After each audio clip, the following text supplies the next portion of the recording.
am making this announcement in compliance with the Open Public Meetings Act, being Chapter 231, Public Law 1975, laws of the state of New Jersey.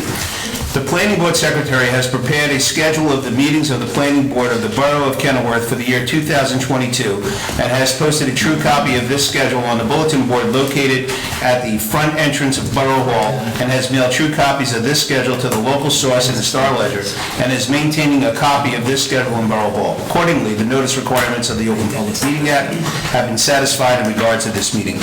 Please stand for the Pledge of Allegiance. I pledge allegiance to the flag of the United States of America and to the republic for which it stands, one nation, under God, indivisible, with liberty and justice for all. Roll call, please. Mr. Paserno? Here. Mr. Finestrella? Here. Mr. David? Here. Mr. Clementi? Here. Mr. Mazzio? Here. Mr. Ladowdy? Here. Mr. Herbalario? Here. Mr. Demondo? Here. We have approval of the last meeting minutes, but there's none presented, right? I mean, we already took care of that. Any communications, Captain? No, Chairman. Okay. Old business, seeing none. All right, we don't have any old business. Folks, we're going to run through this because we haven't been here for almost 3 months now. We're off our vacation time, so. Okay, resolution for the application 1-22 Shannon Ryan, 47 North 7th Street, Kenilworth. Mr. Rego. Yes, the board approved this application at our June meeting, and this is the first time we've been meeting since then. This is a single-family house at 47 North 7th Street.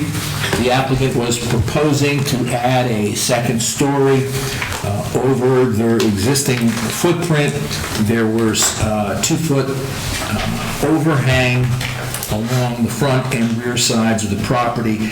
They were enclosing a front porch, and that intruded into the front yard setback. The board heard the testimony, approved it with our normal conditions.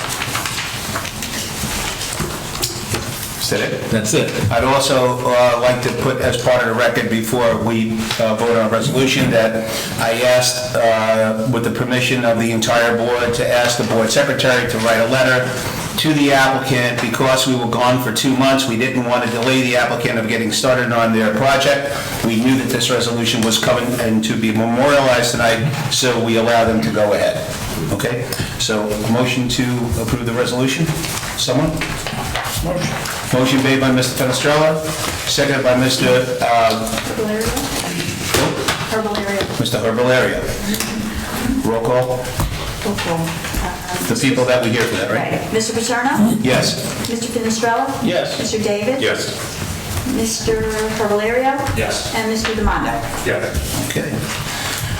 Moving on to application 2-22, Diverse Development, LLC, 580 Quinton Avenue. Is there representation?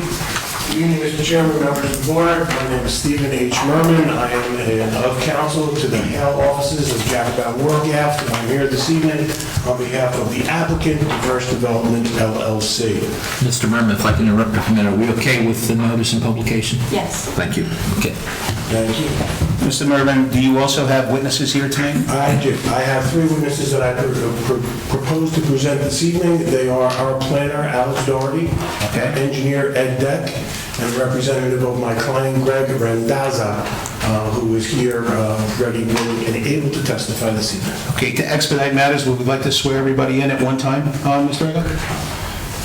As long as we call them one at a time. I mean, Yeah, we're going to call them one at a time, but let's move the process. why don't we do this? I'd like also Christian and Kevin to stand up. The 3 witnesses that Mr. Merman just mentioned, if we could all raise your right hand with regard to this application, do you all swear that the testimony you're about to give shall be the truth? I think yes. Thank you. Okay. Thank you, Mr. Merman. Thank you. If I may, I'd like to just give a brief little overview of what this application is about.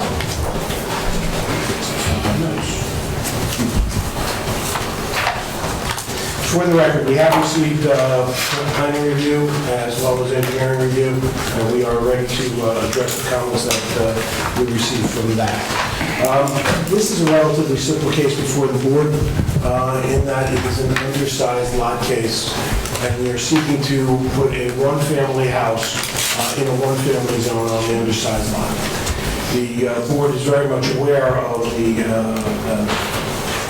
proofs that we need to put in relative to that. Let me just give you a little brief overview. The applicant is a contract purchaser of the property at the current time.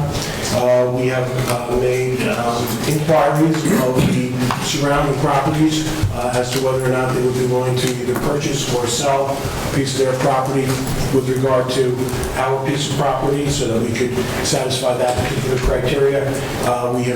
We have received responses, but no one was indicating that they were willing to buy our property or to sell us their particular piece of property.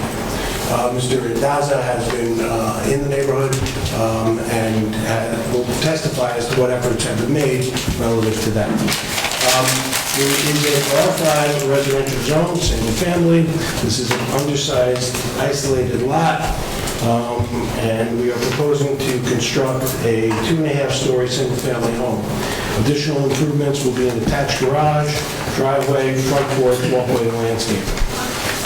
With that being said, I would at this time call Alex Doherty as our first witness.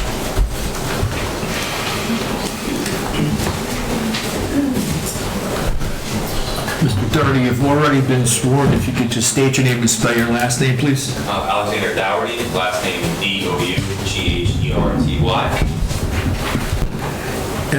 Could you qualify, Mr. Merman? I absolutely can.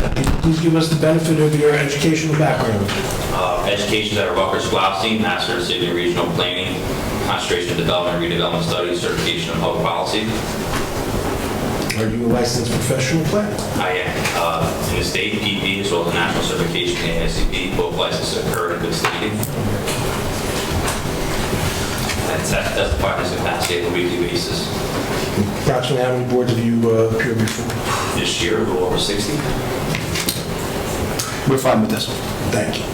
Mr. Doherty, can you please give us an overview of this application? Certainly. For tonight, for the board, I prepared some visual exhibits consisting of 11 pages, consisting of maps and photographs for orientation and documentation of the site and the surrounding context of the neighborhood.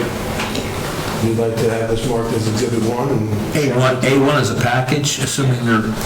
Anything we haven't seen, we'll mark as an exhibit. Kathy, are you picking them up on the microphone? We have a microphone here. Okay. Mr. Doherty, yeah, if you could raise that up. Thank you. That's fine, you raised it. So how many pages do we have? We have 11. I'm sorry, 12. Oh, 12. Correct. A1, 12 pages as a group. This is a planning exhibit. Thank you. Thank you. Thank you.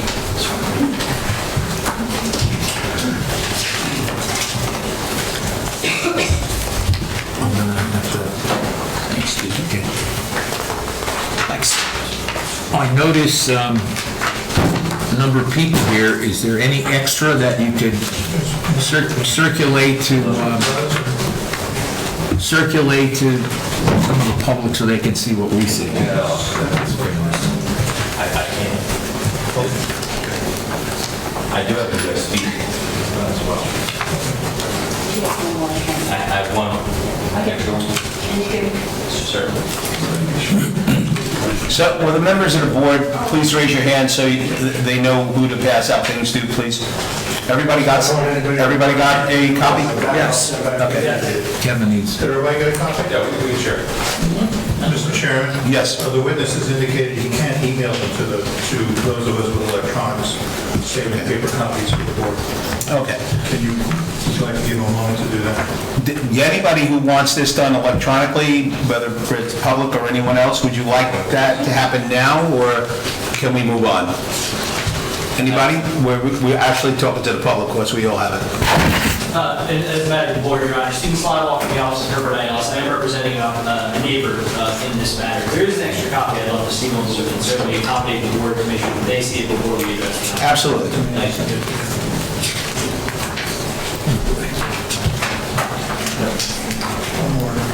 The next one. Is everybody okay now?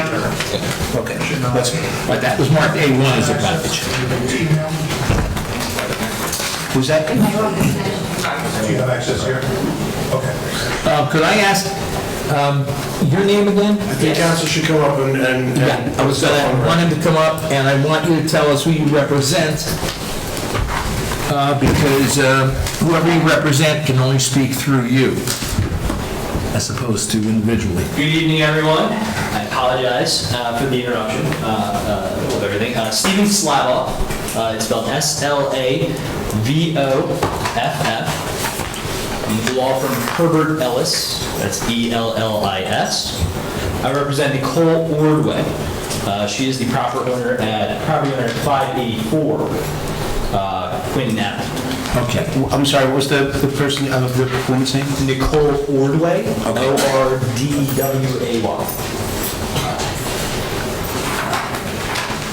Nicole Ordway. Okay, 584 Quinton.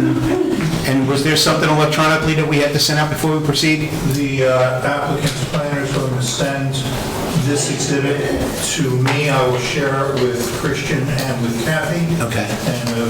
And the rest of the staff, unless anybody else on the board wants it. Okay, we'll just take 2 minutes while he does that. And perhaps, Chairman, if Mr. Slavo could identify if he's having any witnesses this evening? He did. Miss Ordway and only Miss Ordway would be my witness. Only Ms. Ordway, okay. Ordway, thank you. Thank you. So I said that it should be right. So we will take I was hoping to get out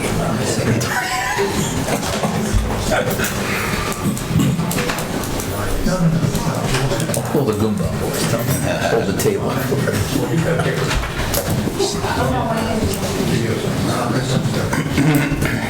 So something like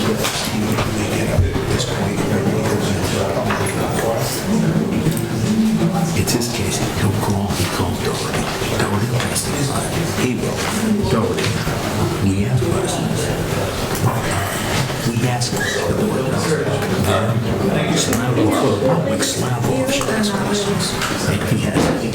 And then the public. And then we go on a witness to recuse, same scenario.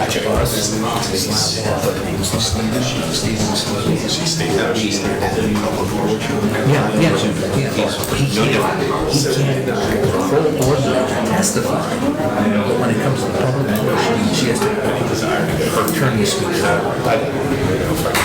Is this McKelly? This is the other one. All right.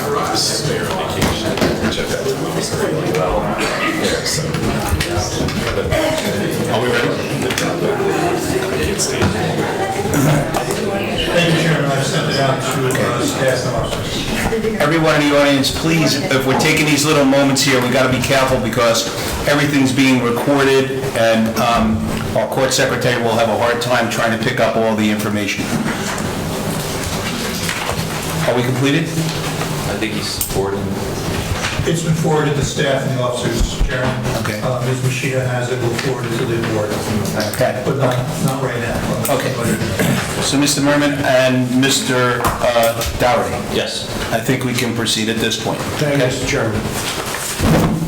The last question I asked you is, could you give the board a brief overview of the project site? Certainly. So the exhibit that I just passed around, consisting of 12 pages, the first page really is an overview more of just a lot view, if you will. It's outlined in red.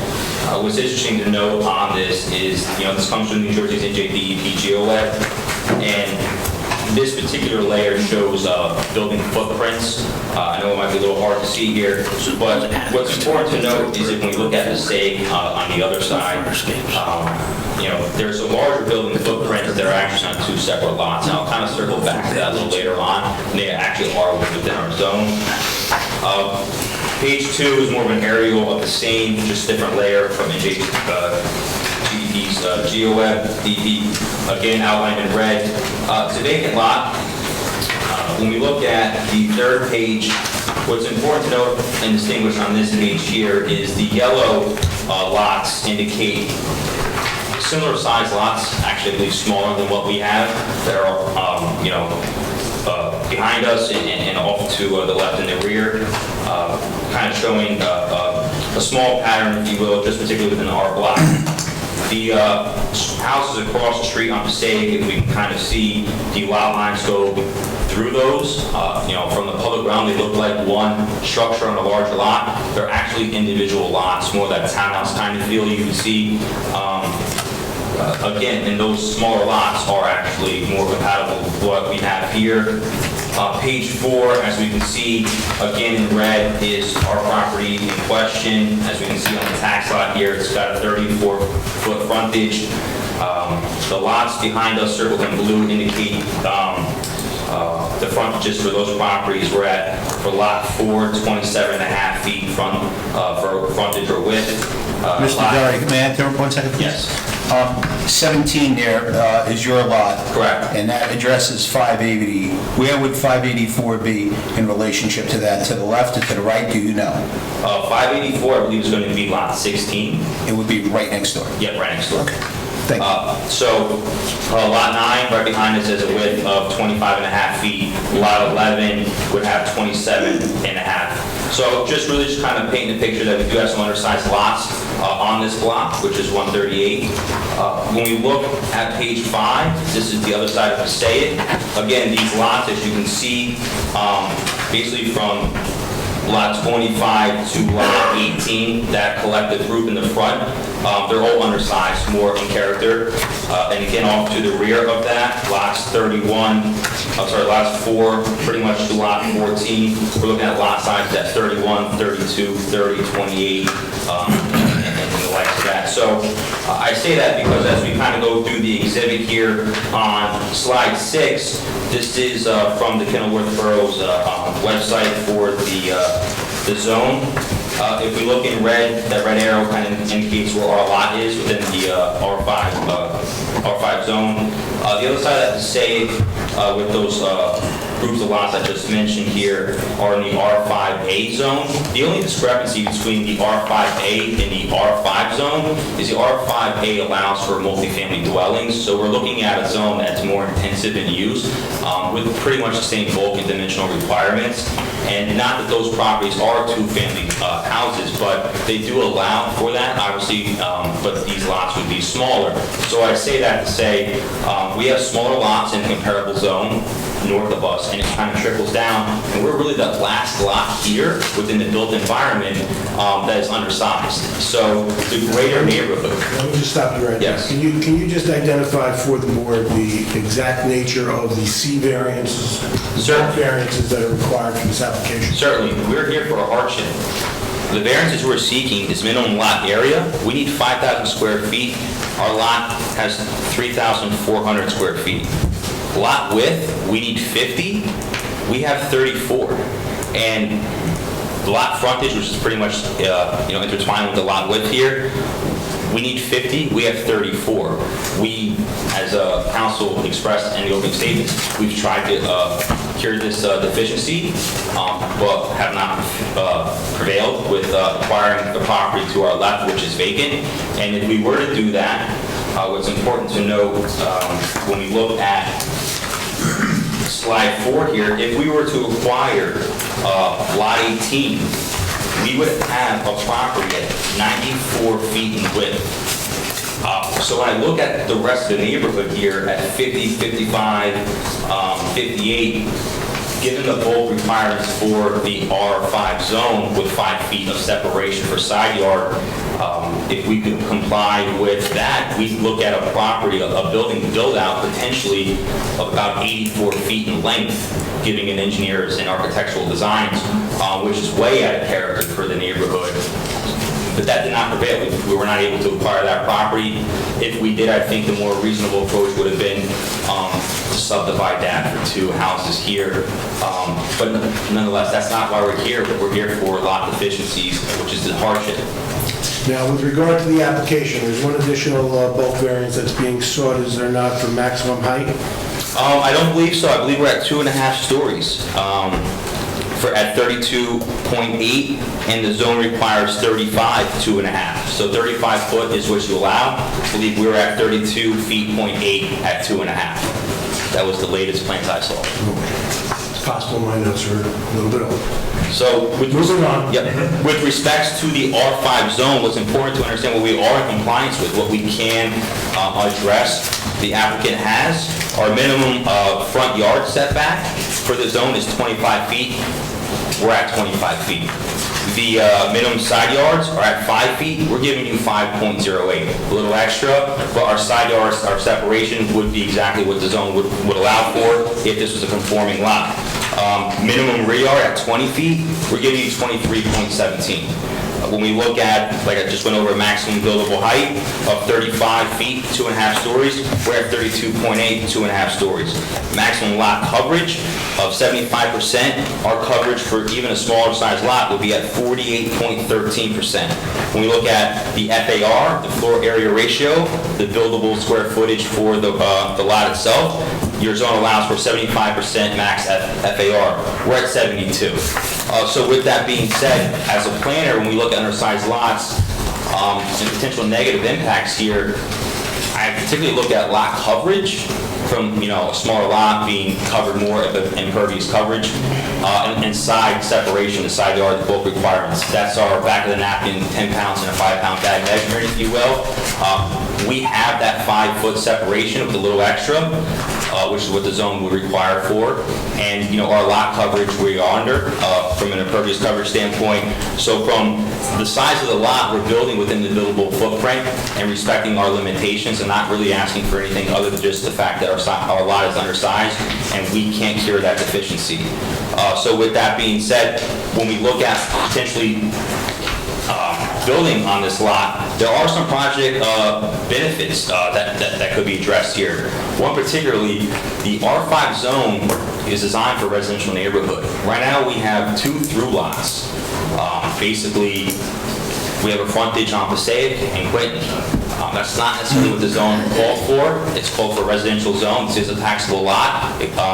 So we're advancing the zoning plan by putting a residential single-family house in a residential single-family zone. And when we look at housing in general, at the top of this year, January 1st, the Business Insider came out with a housing market short of 5.24 million houses. So when we look at housing in general, there is a housing demand, and we're providing a new house built to all building and fire code standards within a buildable envelope. When we look at the R5 zone, this house would bring it more into that conformance, getting rid of that double frontage through lot. The project advances traditional planning purposes for efficient use of land.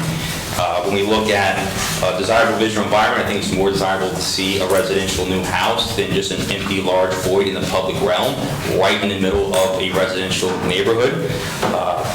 We have adequate open space and separation because we are in that confined side yard setback and rear yard setback as well as the front. The project advances fundamental purposes of the zoning of the municipal land use law, purpose A, C, E, G, I, and M. When we look at potential negative impacts here, the site being designed the way it is, I think we're going to be in great conformance for stormwater management, which is going to be, heavily looked at as it's an undersized lot. We do have neighbors here. I do say that because our lot coverage, I'm going to emphasize this, we're 37.5% lower than what the max zone requires. So our lot's smaller and we're substantially lower than lot coverage would allow for. So to mitigate any potential detriment to the neighborhood or the neighbors, the stormwater management is important, as well as the lot coverage and impervious coverage here. So with that being said, again, we're here for the C1, which is a hardship, and it relates to the unique conditions of the property and the structures lawfully existing therein. In this particular case, our hardship here is its narrowness. We can't cure it. If we could, believe me, we would. So with that being said, from a negative standpoint, I think the positives here would outweigh the negatives. And again, I'll conclude with that for any questions. Well, before you get to that, Yep. You gave us the specific purposes of zoning by identifying them as A, C, Yes, I'll- E, G, I, and M for the purposes for the board and for the public. Can you just run through what those purposes of zoning are? So the municipal land use law lays out a list of purposes to advance the land use law. Purpose A is to encourage municipal action to guide appropriate use or development in all the lands of the state in a manner which will promote the public health, safety, morals, and general welfare. Purpose C, to provide adequate light, air, and open space. Purpose E, to promote the establishment of appropriate population densities and concentrations that will contribute to the well-being of persons, neighborhoods, communities, regions, and the preservation of the environment. Purpose G, to provide sufficient space and appropriate locations for a variety of agricultural, residential, recreation, commercial, and industrial uses and open space, both public and private, according to the respective environmental requirements in order to meet the needs of all New Jersey citizens.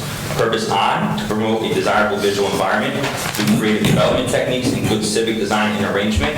And purpose M, the coordination of the various public and private procedures and activities shaping land development with the view of lessening the cost of such development and a more efficient use of land. And I really want to aim to have a more efficient use of land and complying with the zone plan for a neighborhood, residential housing instead of through lots. And really just want to emphasize the separation and the lot coverage here. And this hardship is really something we've tried to cure, but we cannot. With regard to the negative criteria, which Yes. you've already referred to, could you run through the specifics of what the negative criteria are and how you determine in your professional opinion that the negative criteria does not impede this board from granting the relief that we're requesting? So there's a substantial detriment when we look at the negative criteria and identifying what that could be. We have a residential zone or residential house. We're within all applicable bulk requirements here for the R5 zone here. The only thing we don't have control over is, again, the size of the property itself. If we can rectify that, I think this would be an act of right, a matter of right build that wouldn't be before this board. When we look at the negative criteria here for the C1, particularly, we have this hardship for the undersized lot, and again, we've taken away that width. What we're building here, I have to balance that test here with that C1 element of the undersized lot.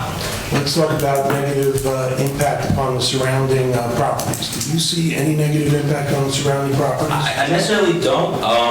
Given that our 5-foot .08 separation for side yard, the zone requires for 5, so no matter when we look at that, the separation would be as if it was a matter of right. But particularly as we look at our neighbor's property, what's interesting to note, and the plans that you'll see before you, is our neighbor's property on page 7, if we look at that slide, we actually have a driveway between their dwelling and the proposed site. And then if we look at the proposed plans, we'll also have a driveway in a similar capacity. So we're not necessarily right on top of their window. There is separation within their lot because of their driveway, and we'll have our 5.08 separation on our property as well. And when I look at, particularly on the last page, if you will, page 12, within this exhibit, everything in red indicates lots and build-outs that are smaller. Right behind us, we have, to the left, property in a smaller size lot. And kind of moving in, the white one with the arrow pointing to it, again, undersized lot. Moving up the page, the arrows on the right, that robust build-outs, those two-family build-outs, if you will, they're actually single families on separate lots that are actually smaller than ours. And then the entire row behind us, which is in the R5A zone, those houses in that back row are also on undersized lots. So when I look at potential negative impacts and if the site can accommodate the use, I think the answer is the site certainly can accommodate the use. It's manifested here already. And from a negative impact, we're under lot coverage. We have a separation. This would have been a matter of right if we can cure that deficiency in lot width. Now, with regard to Exhibit A1 that's been submitted, there are some photographs that are part of the package, are there not? Could you please identify those? Tell us who took the pictures and whether or not accurately depict what you did see on the photos. Certainly. For the board, I personally visit every site I go to, and I took these photos on August 28th with the drone and kind of honeycombed, the surrounding neighborhoods to get a feel for exactly what's out here. Something I see, something I can, advise the client, maybe we should do something else, or hey, it's not going to work, or it is, or it's not. So I personally visit all the sites, and it's certainly, I think, going before the board, I think it's credible if the planner actually knows the area and knows the site. So I personally visited the site on August 28th and prepared this exhibit shortly after. With regard to page 10, the aerial drone photo of the neighboring undeveloped lot along Clinton, Yes. that does not reflect the condition of the site in question, does it? Page 10? Page 10. No, so page 10, what I did is I took the photo of the site and kind of tried to work around clockwise, you know, as you see. This would be that 64-foot frontage lot of just overgrown vegetation. That's actually a separate lot. Our lot is the well-maintained, pretty much level grass area off to the right. So page 10 is not our property in question. I'm not an engineer. I believe we would stop shortly after that telephone pole in that photo. That's where our lot would start, in that ballpark. So this is actually the neighboring lot that we've actually tried to acquire. I would submit, Mr. Chairman, counsel, that we've authenticated the photo sufficiently for admission into evidence in this matter. Yeah, I don't have a problem. I have one question for you, Mr. Doherty. Yes. For now. The lot, I guess it's lot 18 that you say is vacant. When you say vacant, there's nobody there. Your diligence was that you sought out any mortgage that may be on the property, tax maps, to try to contact these people that own the property? So I believe the property is in good standing as far as tax. I did not go that deep, but I did pull some research on the lot and the neighboring lots. And I've come across a few interesting points. They are in common ownership, 18 and 17, I believe. I'm sorry, 17 and number 9. And they were acquired at 2 separate times. Our lot was sold to Lot 9 from the American Cancer Institute. They're under 2 different deed books bought, you know, some time ago. So this is an independent taxable lot. Thank you. Yep. Mr. Doherty, you had an opportunity to review the planning report of Mr. O'Brien. I did. Do you have any comments specifically with regard to his report? No, I think it addressed everything. It was well put together. Again, I think we have to look at what we're proposing, and as you'll see from the site plans and the architectural plans, I think it's relatively modest build out. It's I think will be compatible. The neighborhood has a lot of smaller Cape Cottage properties that are well maintained, some with actually really interesting side features. This will be a smaller house, which would be more conformance with that than a larger, you know, robust house if you were to acquire that property. I think the neighborhood pattern shows to the rear. Smaller properties can, you know, fit the neighborhood build out, and they certainly have behind us. And just a smaller lot is just going to mean a smaller house. The separation's there, whether it's a conforming lot or not. 5 feet, we're at 5.08, and you know, that's really what I have. So your testimony has been focused on C1 hardship, if not? Yes. You do note that Mr. O'Brien also identified potential for this being granted on flexible C2. Certainly. Could you just explain what a C2 variance is? So for the board, either C1 or C2 can apply to satisfy. Only one need to, but for the board, the C2 is the application as a whole. The positives outweigh any substantial detriment with this application, and the relief seeking is essentially a better zoning alternative for what we have. Given that this will bring a lot more positive, and the question is there a substantial detriment to the community, the neighborhood at large, that would just totally outweigh any positives brought forward. And again, I think when we look at this positive here, the R5 zone calls for a residential build out, and this is a taxable lot. It's a through lot, double frontage lot. I think a house here is more appropriate than a large void in the neighborhoodscape. I have no further questions of this witness, Mr. Chairman. Anyone have any, Mr. Yeah, I'm not sure if this is the appropriate time to ask the questions, but Mr. Doherty has been referring to the lot as our property. So I guess the first question I have is... I'm sorry. So my question is, does the applicant already own the property, or this is contingent upon the board approving the application before they would purchase the property? I believe that they are contingent purchasers of the property at this point. I think that question would be better answered by Mr. Daza when he appears. Okay. I thought, when we asked about witnesses, I thought you had said you only had 3. I didn't I do realize. have 3. Mr. Daza is gonna, that's right, he's the applicant. I saved got the it. applicant for cleanup. Very good, I'll save my questions until then. Okay, thank you. I just wanted to state for the board, when I'm referring to negative criteria, negative impacts upon the property, the adjoining properties, I do intend on asking the same question of my engineer. Obviously, Mr. Doherty's answer to that question was related from a planning standpoint, not from an engineering standpoint. Yeah, I just had one other question in for the planner. So you referred to a lot of undersized lots. Yes. Most of which are on Passaic Avenue. Yes. And as someone who's lived here my entire life, Passaic Avenue, probably those lots and homes date back to the early 1900s or mid-1900s at the latest. Looking at the block that this particular property is in, would you agree that every lot on this block complies with the existing code? Except for one. Except for one, exactly. Okay, thank you. Yeah, that's the unfortunate issue here. This is really a technical relief. We can't cure that deficiency. Yep, I understand. I'd like to hear from Mr. Cuddy. If it pleases the chair, I have some questions. Sure. Based on my report. Could I just interrupt, Mr. Slavoff, when the board and the board consultants are done questioning, you can question, and then after you question, if there's members of the public not represented by Mr. Slavoff, they can ask questions of the witness, not comments at this point, just questions. Oh, hold on. You're saying that the members of the public could ask questions to Mr.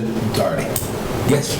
at this point? Or however we normally, if you want to. Yeah, we normally don't open it until... We don't open it Then we do it at the end. You'll have For another- the sake of time, all questions can be asked, write them down, jot them down.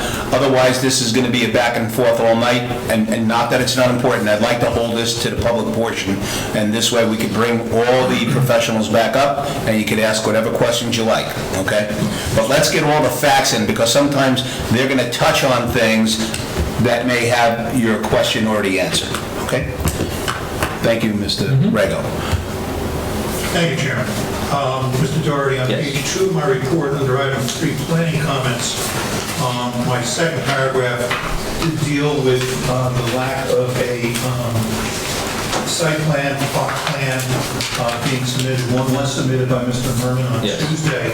However, I still don't see the HVAC equipment. Is it your testimony that the HVAC equipment is going to conform to the ordinance, or is relief needed? I believe the plan is to conform. We'd like to conform with every possible bulk requirement we can. Again, this is more of a technical relief. And I think the applicant as well would like to bring those into proper placement to be less of a nuisance to the surrounding properties. Okay, since Page 3.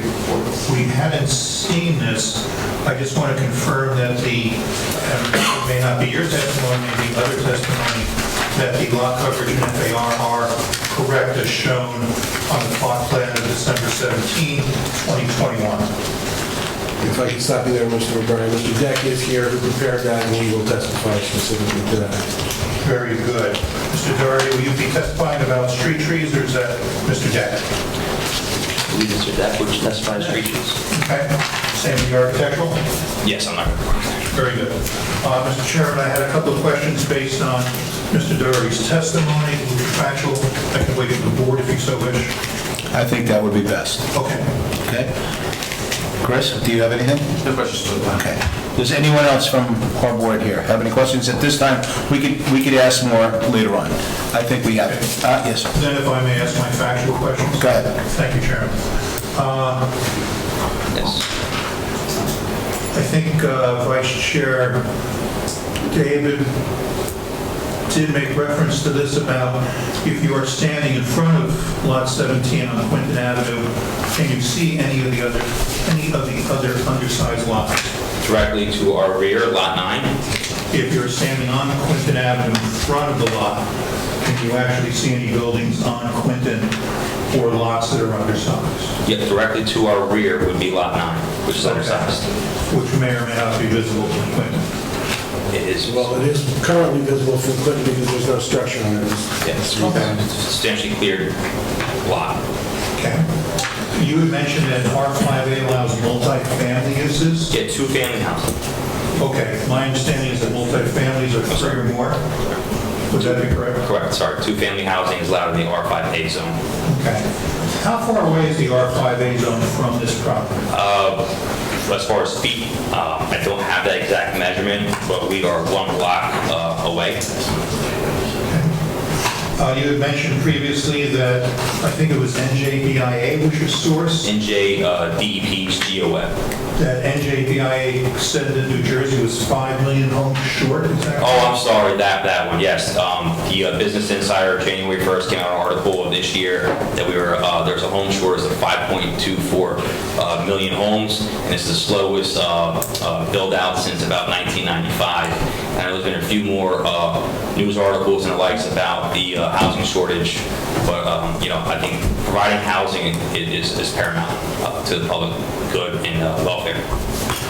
Okay, just a comment for the board. New Jersey has a population of 9 million people. There are currently 4 million housing units in this state.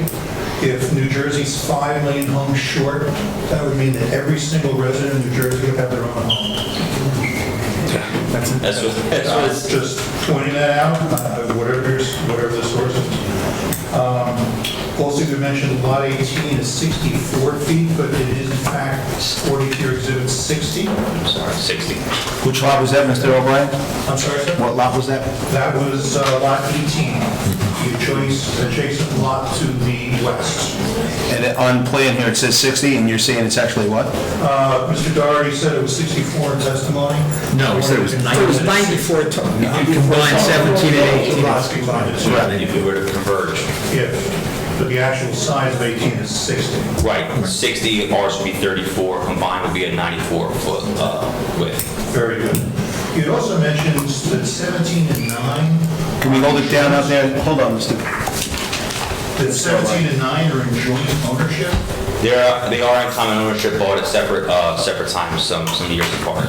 From my records, from the tax records, 17 was sold to owner of Lot 9 from the American Cancer Institute, and some years later after Lot 9 was purchased. Would the, and this is a general question, if you have an answer, sure. Wouldn't the undersized lot merger come into effect here? Mr. O'Brien, I am so happy that you asked that question because I have thought about it very much over the last couple of days as we've been preparing.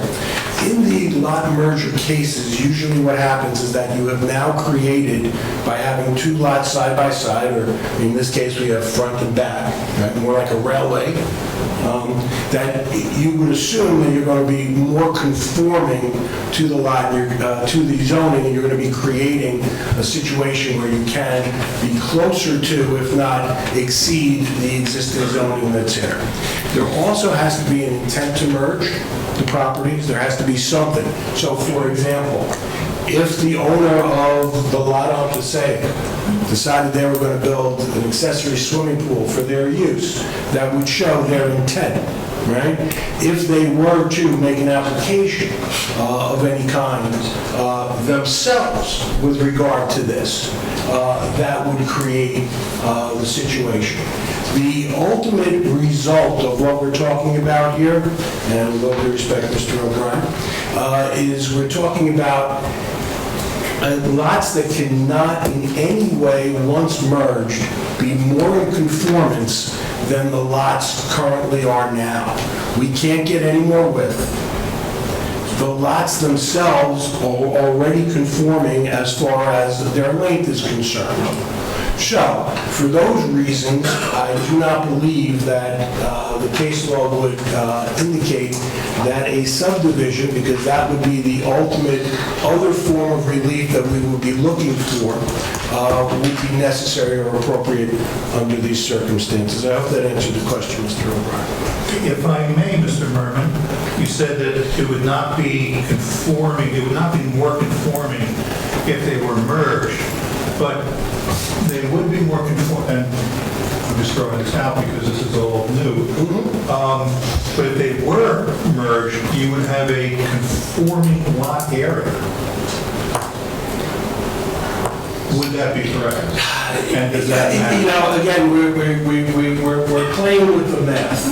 When we talk about a conforming lot area, obviously, we're talking about the square footage of the combined lots.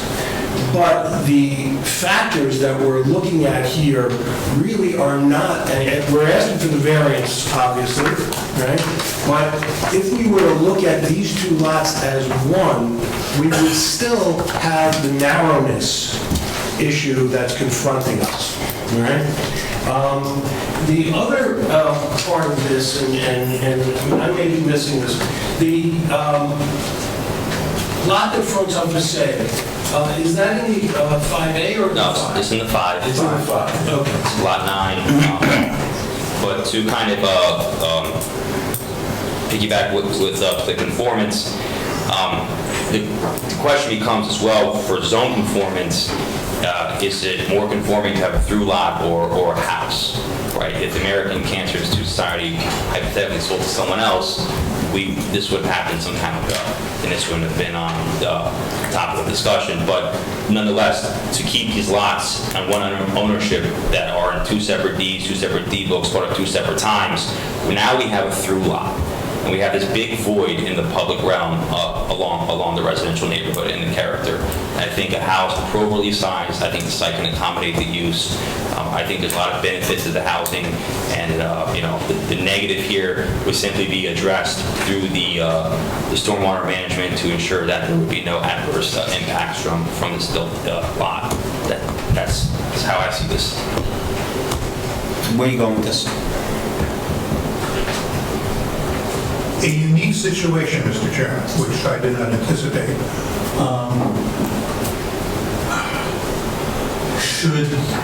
Because it's not common ownership, separate lots, not subdivided, if it was merged, there'd be two residences on one lot. So I guess I'm looking at Mr. Rego and or Mr. Cueto, if this even matters, and I don't know. Can I just clear up some things here, first of all? I don't know if everybody's keeping up with this, because it can be a little bit confusing. Sure. So for clarity, the property in question is 580 Quinton, which is 34 by 100. The property behind it is 25.5 by 100. Combined lot use would then be a 5,900 square foot lot, which in total would be in conformance. Only in terms of lot area. Only in lot area. However, lot number 9, let's talk about lot number 9, that's the one in question. That is a vacant lot at this point.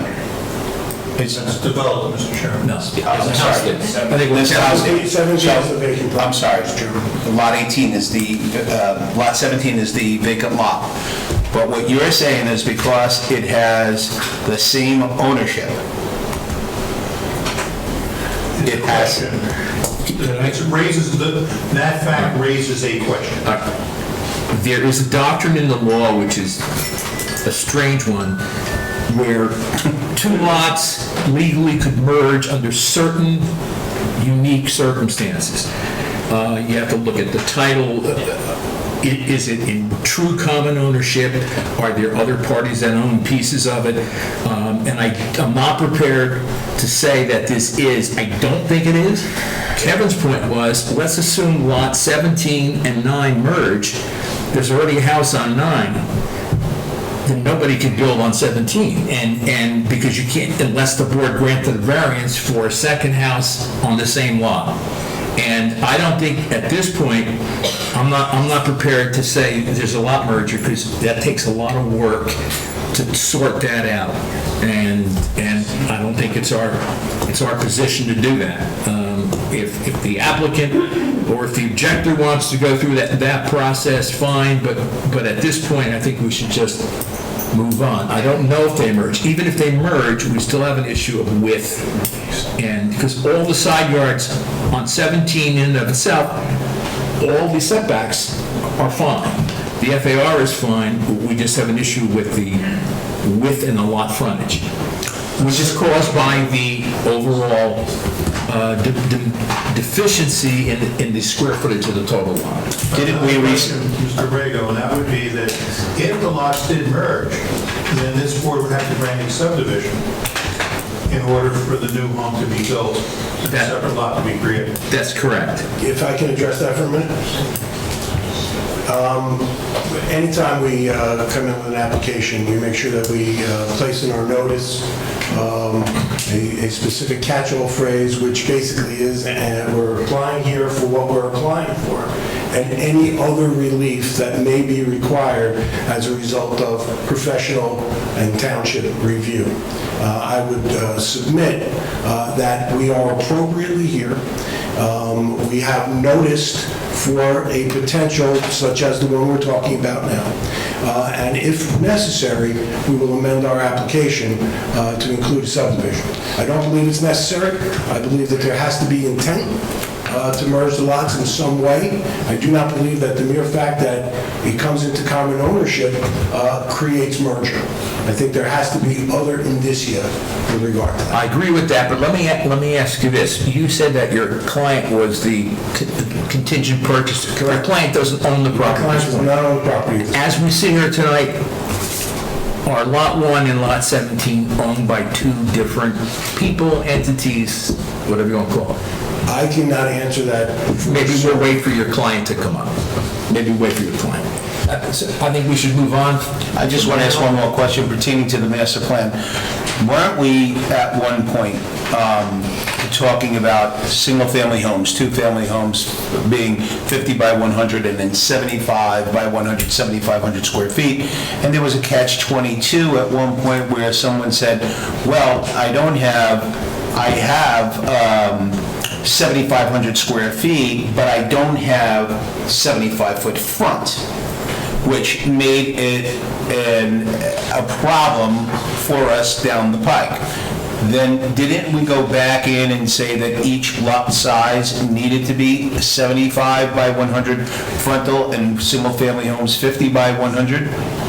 Two-family homes are 75 by 100, Chairman, and one-family homes are 50 by 100, including 7,500 square feet for twos, 5,000 for ones. So the combined lot merger being total of 59 wouldn't apply to say that it's a conforming lot because it has a 5,900 if you merge the two, It would be conforming in lot area because 5,000 square feet are required, but not front. but not frontage or width. Yeah, the same relief would apply. And that's why we're here. We're here under the hardship standard because the lot itself, as it exists, can't be built upon. It becomes almost an inverse condemnation situation with regard to that. And I don't want to, dwell on that type of thing. I've been involved in these cases before, where there has been board determination that an undersized lot case has not been proven. And the ultimate result of that is that there's always a condemnation matter that comes after that, which then leads to an additional cost expense relative to the municipality, relative to the applicants. So we try to avoid those as much we can. I think that the law is very clear on undersized lot cases. I think we've met that burden of proof relative to the planning testimony that we've presented tonight with regard to that. I do not believe that merger applies. These are two separate lots bought at two separate times. They've been taxed separately for all of these years. Had we been looking at a situation where we were, I don't know, you've been here a lot longer than I have. I've been around this area for about 40 years. And when this municipality was growing up, and as the ordinances were adopted, if we had a situation where we had a big subdivision being made, and they were creating undersized lots, and somebody bought those two lots side by side because they didn't want to have a neighbor that close, so they were able to do that, there's your merger. Because of that. They come from, and this is distinct, and my memories are coming back here, even some law school memories at this moment. But most importantly, it is the intent of the owner of the property that really controls the idea of merger. It is not just an operation of law simply because you own two pieces of property. I think we should move on. We cannot decide merger now, if it's even an issue. It could be an issue. We just don't know enough. It depends on... Let's move on for now, and let's come back to this. Mr. Chairman, at this point, I'd call my next witness. Do you want the attorney to... I'm sorry? The objecting attorney to ask questions? I thought the objecting attorney would ask questions at the end as well when it's open to the public. I thought it would That be, makes sense to me, Mr. it Chairman. would be easier that way, because Chairman, I have no objection to that. Thank you, Mr. Slavov. Mr. Chairman, I'm going to ask that Mr. Doherty be allowed to leave the building. He's, for the moment, he's got another matter he has to attend to via Zoom, but he will be available to come back for purposes of answering additional questions from the public and from the objector's attorney. Okay, so that may be a little... How long will he be gone? 20 minutes. Oh, not a problem. We're going to be more than 20 minutes. Okay, what do you have next first? Thank you, Mr. Chairman. At this time, I call Ed Deck. Mr. Deck. Good evening. Mr. Deck, you've been sworn, you've appeared before this board many times as an engineer. Is that what you're calling it, Mr. Merman? That is why I'm calling. All right. And Are I'm you a professional land surveyor. And land surveyor, and your licenses are still in effect? That's correct. All right, I don't have a problem with him if the board does. Thank you. Mr. Deck, can you describe the engineering that needs to be done on this property in order to, for us to build the home that's being proposed? Certainly, but first I'd like to say that the applicant has agreed, and he can testify that they will adhere and conform to all of the comments made by the planner's report and the engineer's report and those of the board. Okay. What's shown on this plan is basically a concept plot plan, shows what the building size will be, and I believe there are architectural plans that have this at least in a general configuration. The size of the building and the placement of the building within the lot itself. Mr. Deck, are we looking at the one that was handed us tonight, December 17, 2021? I'm sorry, yes, it's entitled Plot Plan of 580 Clinton Avenue, and it's dated December 17, 2021. Does this need to be an exhibit since it was handed to us, or is that the same one that's in the packet? That was the one that I emailed 2 days ago. It's part of the application, so. Thanks, Mr. Deck. Thank you. And on that plan, like it stated, it shows the size of the building, the configuration of side yard setbacks, front yard, and rear. The rear is just a mathematical subtraction of the length of the building, the porch, and the front setback, and it comes out to 23.17 feet for the rear setback. And below that, there is a zoning chart, as stated by Mr. Doherty. What we're looking, the variances are being asked are for lot width, lot frontage, and lot area. Everything else will be adhered to for the requirements and standards of the zone R5. Now, can you discuss with us the general condition of the property right now, and in order for us to use this building permit, are there going to be required that any trees be removed from the property? That I don't know. We haven't located the trees on the property yet. There was just a survey of the property, the outbound. We will have to go back in order to address the comments by both the board planner and the engineer to do a topographic survey and location of all the trees and all the elevations within the property itself. Now, having reviewed the concept and architectural plans, are you satisfied from those that this site can accommodate the appropriate drainage procedures off the property? Yes, we've done a number of properties in Kenworth, 50-foot wide lots, where we address the drainage based on the runoff generated by the driveway and the building itself. What we've been doing are putting in longitudinal or long recharge pits instead of square ones that will run along the side of the house and then be connected to the either system that's in the street or to the curb line at the driveway. And that entire length would be encased in stone with filter fabric with a perforated pipe, which would then let the runoff recharge into the soil. Are you satisfied in your expert opinion that there will be no runoff that affects the adjacent property? Yes, part of the zoning requirements and engineering requirements is that we do not adversely impact the adjoining properties, so we make sure that all of the runoff would be contained through the roof leader downspouts into the drainage system, and that the areas between the proposed house and property lines will be either flat or somehow graded away from the adjoining properties. Noting this, that this is currently a vacant piece of property and there is proposed to be a building placed on that with some additional impervious coverage, can you discuss the impervious coverage and the building coverage for the property? As far as what we're proposing to do? Yes. Right now, we show the driveway and the back porch, the landing, and the house itself, and the total proposed lot coverage. That includes the building, the driveway, and all other impervious areas, is at 48.3%. So we are well below the allowable 75, and we do not intend, other than there may be, and I will have to talk to the applicant about that, a service walk that'll go on one side or the other of the building to the rear.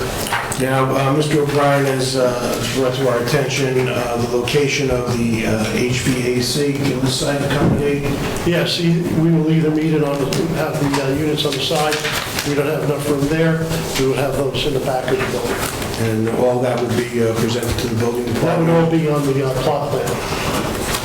Okay, so that would be before the town issues the building permit, we would need to address those matters? Before the permit is issued, both the board planner, the board engineer, and the construction department will review the plans according to the resolution. If I may just add, Chairman, Mr. Deck, the side yards do not meet the ordinance requirement. So they would have to. So they have to be in the back. Okay, thank you. That's been in your, I don't have that in my bag. That's why I questioned that. I'm looking over. Excuse me, I'm sorry. No problem. We just discussed the fact that they would have to be in the back. Okay. Mr. Chairman, I think for purposes of the record, I'd like to have that latest plan marked as A2 for purposes of identification for the record. Thank you. What's the difference between the two? The driveway. The driveway's on there. It's, between the plant that was part of Between, oh, I see, yes. So the driveway is the one we're looking at? Right, the driveway is the one that we would ask be marked as A2. Yeah, that's it. All right, A2 is the plot plan with the driveway. That's what I was saying, that I don't know why. Big front lawn. You realize that you're only an expert in engineering and surveying, but you did have an opportunity to review the architectural plans that were presented by Mr. Winker. only the footprint. I have not seen what the actual architectural style is. We're going to leave that for Mr. Dazavan. I have no further questions, Mr. Deck. At this time, I reserve my right to recall them as necessary. Absolutely. Anybody have any questions for Mr. Deck? Mr. Carvalerio? Hey, in regards to the drainage in the recharge system, we've got, currently as it is, we've got improved drainage or stay the same, and worse with it being all It will, at the very least, remain the same, but more likelihood it would improve the runoff, at least being generated from our site, not the adjoining properties. And it will also recharge the runoff into the soil, whereas now it could run off depending on the condition of the soil itself. So it won't, at the very least, it'll be the same, if not better. Well, it should be better, but it won't be any worse, I guess, put it that way. Thank you. Anyone else from the board? Okay, thank you, Mr. Deck. Oh, I'm sorry, I didn't see you. Chris, you're a late comer. This plan is obviously different from the one that was originally used as submission and addresses a couple of the comments that were in my engineering review. And I know that you said that the applicant's going to address all those comments. Absolutely. As well as, you said the stormwater and grading towards Clinton Avenue.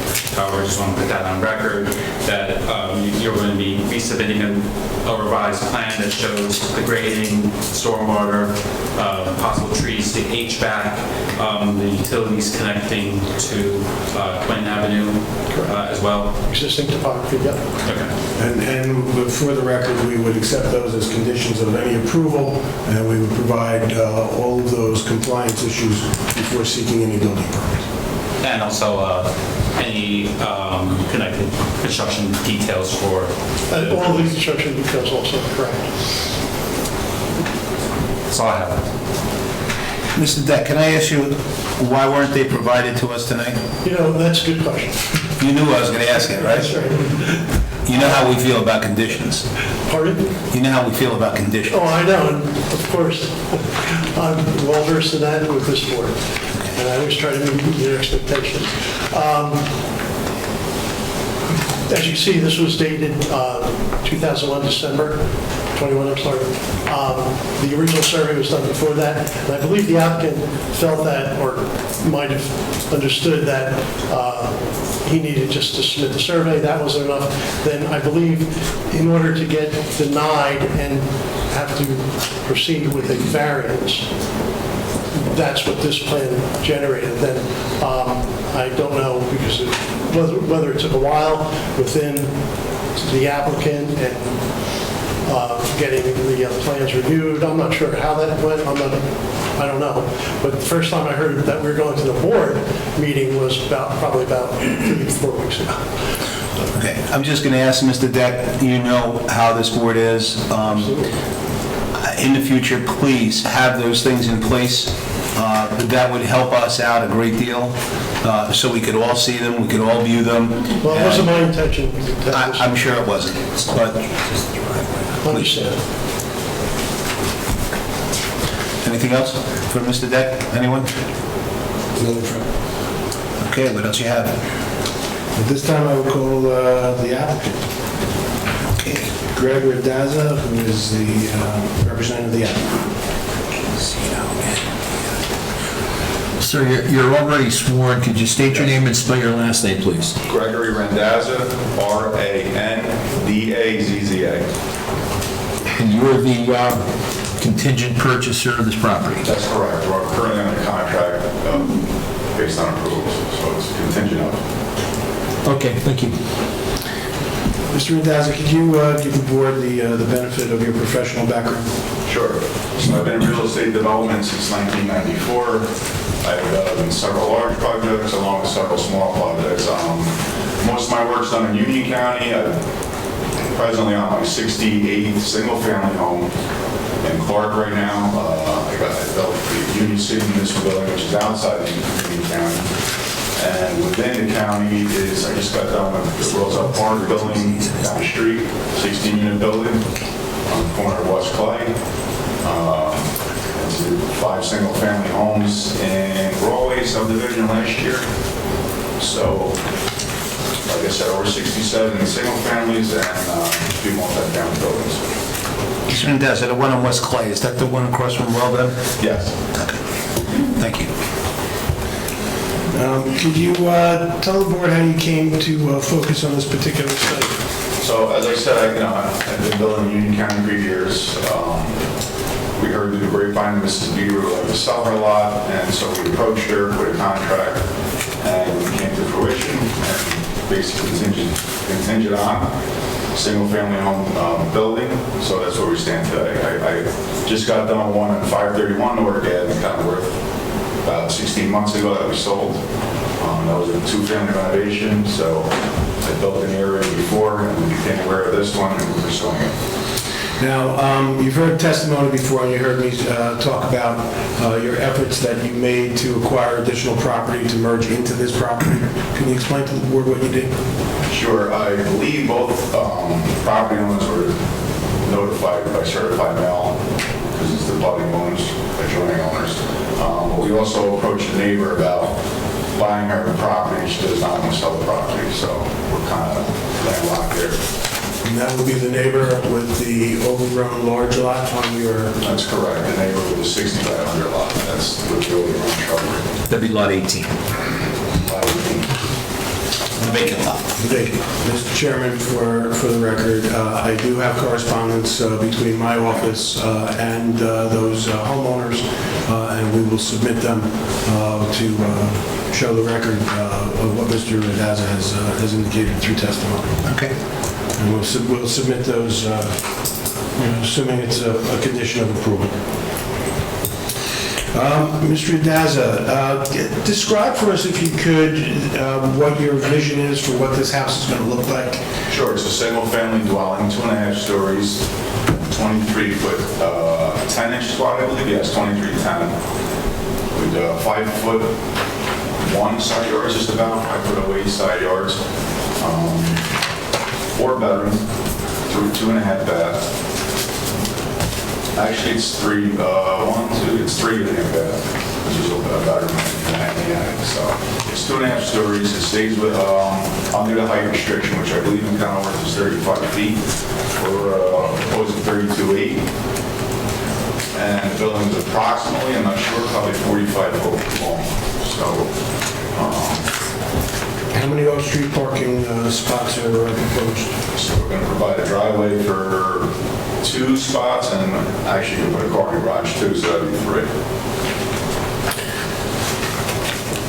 Building materials, have you decided on any of the building materials yet with regard to the project? So it's going to be, of course, dug for lumber. It's going to be a full basement. It's going to be vinyl siding, shutters, probably either Anderson Alloy windows, terminal line roof, your standard new build that you see around the area in Union County today. Neutral colors. In your opinion, would be in conformity with the remainder of the neighborhood? Yes, only that.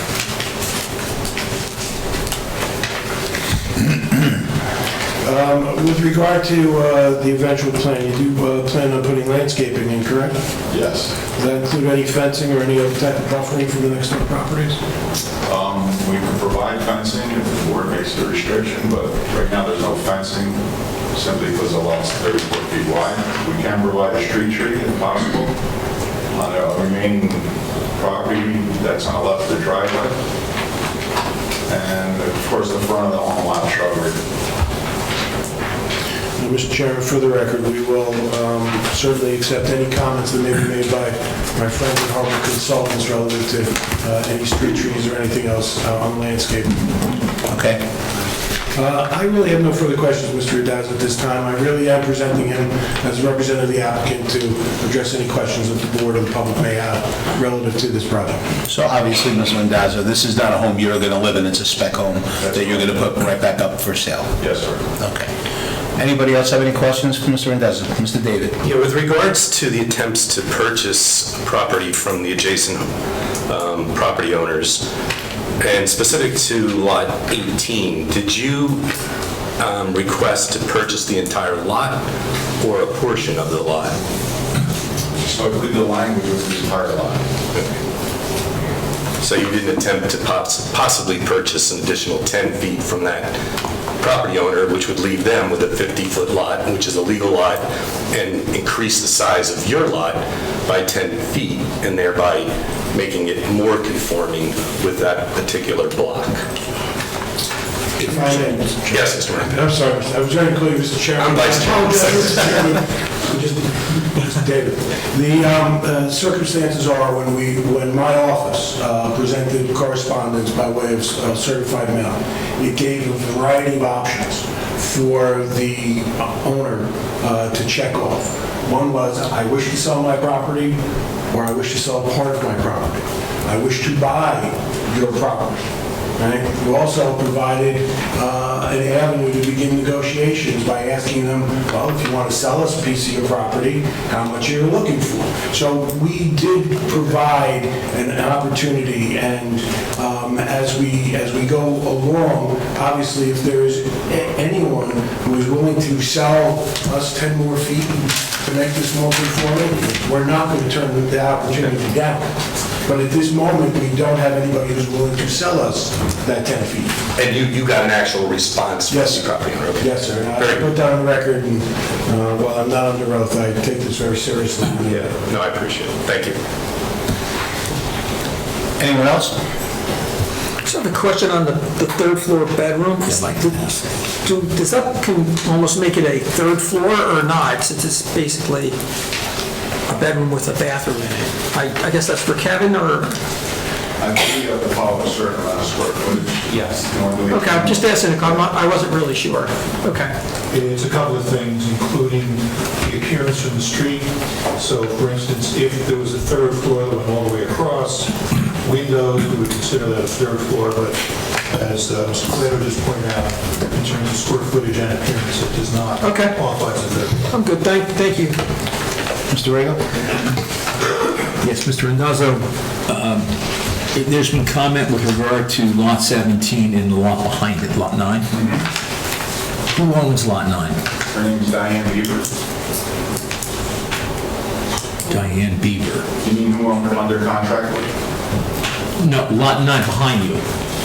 It was indicated that you own the lot behind you as well. No, the same owner owns Same owner owns lots both. 9 and 17, and he's contracting to purchase 17 from the same owner. There are two taxable lots right now, but she owns both. Right. Okay, so if you go through with this, the board approves this, and you consummate the contract, there'll be two separate owners. Correct. Okay, that's all I have. Mr. Randazzo, if I may, are you interested in Lot 9 as well? Did you make her an offer on that? Yes. And she refused, I guess? Correct. So in your mind, my guess to my question is, if that's not... But isn't there a house on Lot 9 anyway, right now? Yeah. Yeah. Yeah, but that just opens a can of worms for me. Okay. So she denied that, you're looking at Lot 17, and that's what we're looking at tonight. Basically approached all the abutting neighbors to just make the property bigger, but Okay. come to fruition. All right. Anyone else? Okay. Mr. O'Brien, do you have anything? No questions, Chairman, thank you. Any more witnesses?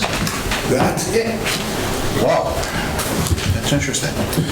So, I did have one question, and since it wasn't addressed in testimony, and that was that the architectural seemed to indicate there may be a basement. Do we know if there is or is not? I think you just said... already testified that there will be a basement. Okay, I missed. That's why I had Mr. Randazzo run through what the The proposal for a full basement, if the board attached to a full basement, you do a slab on grading.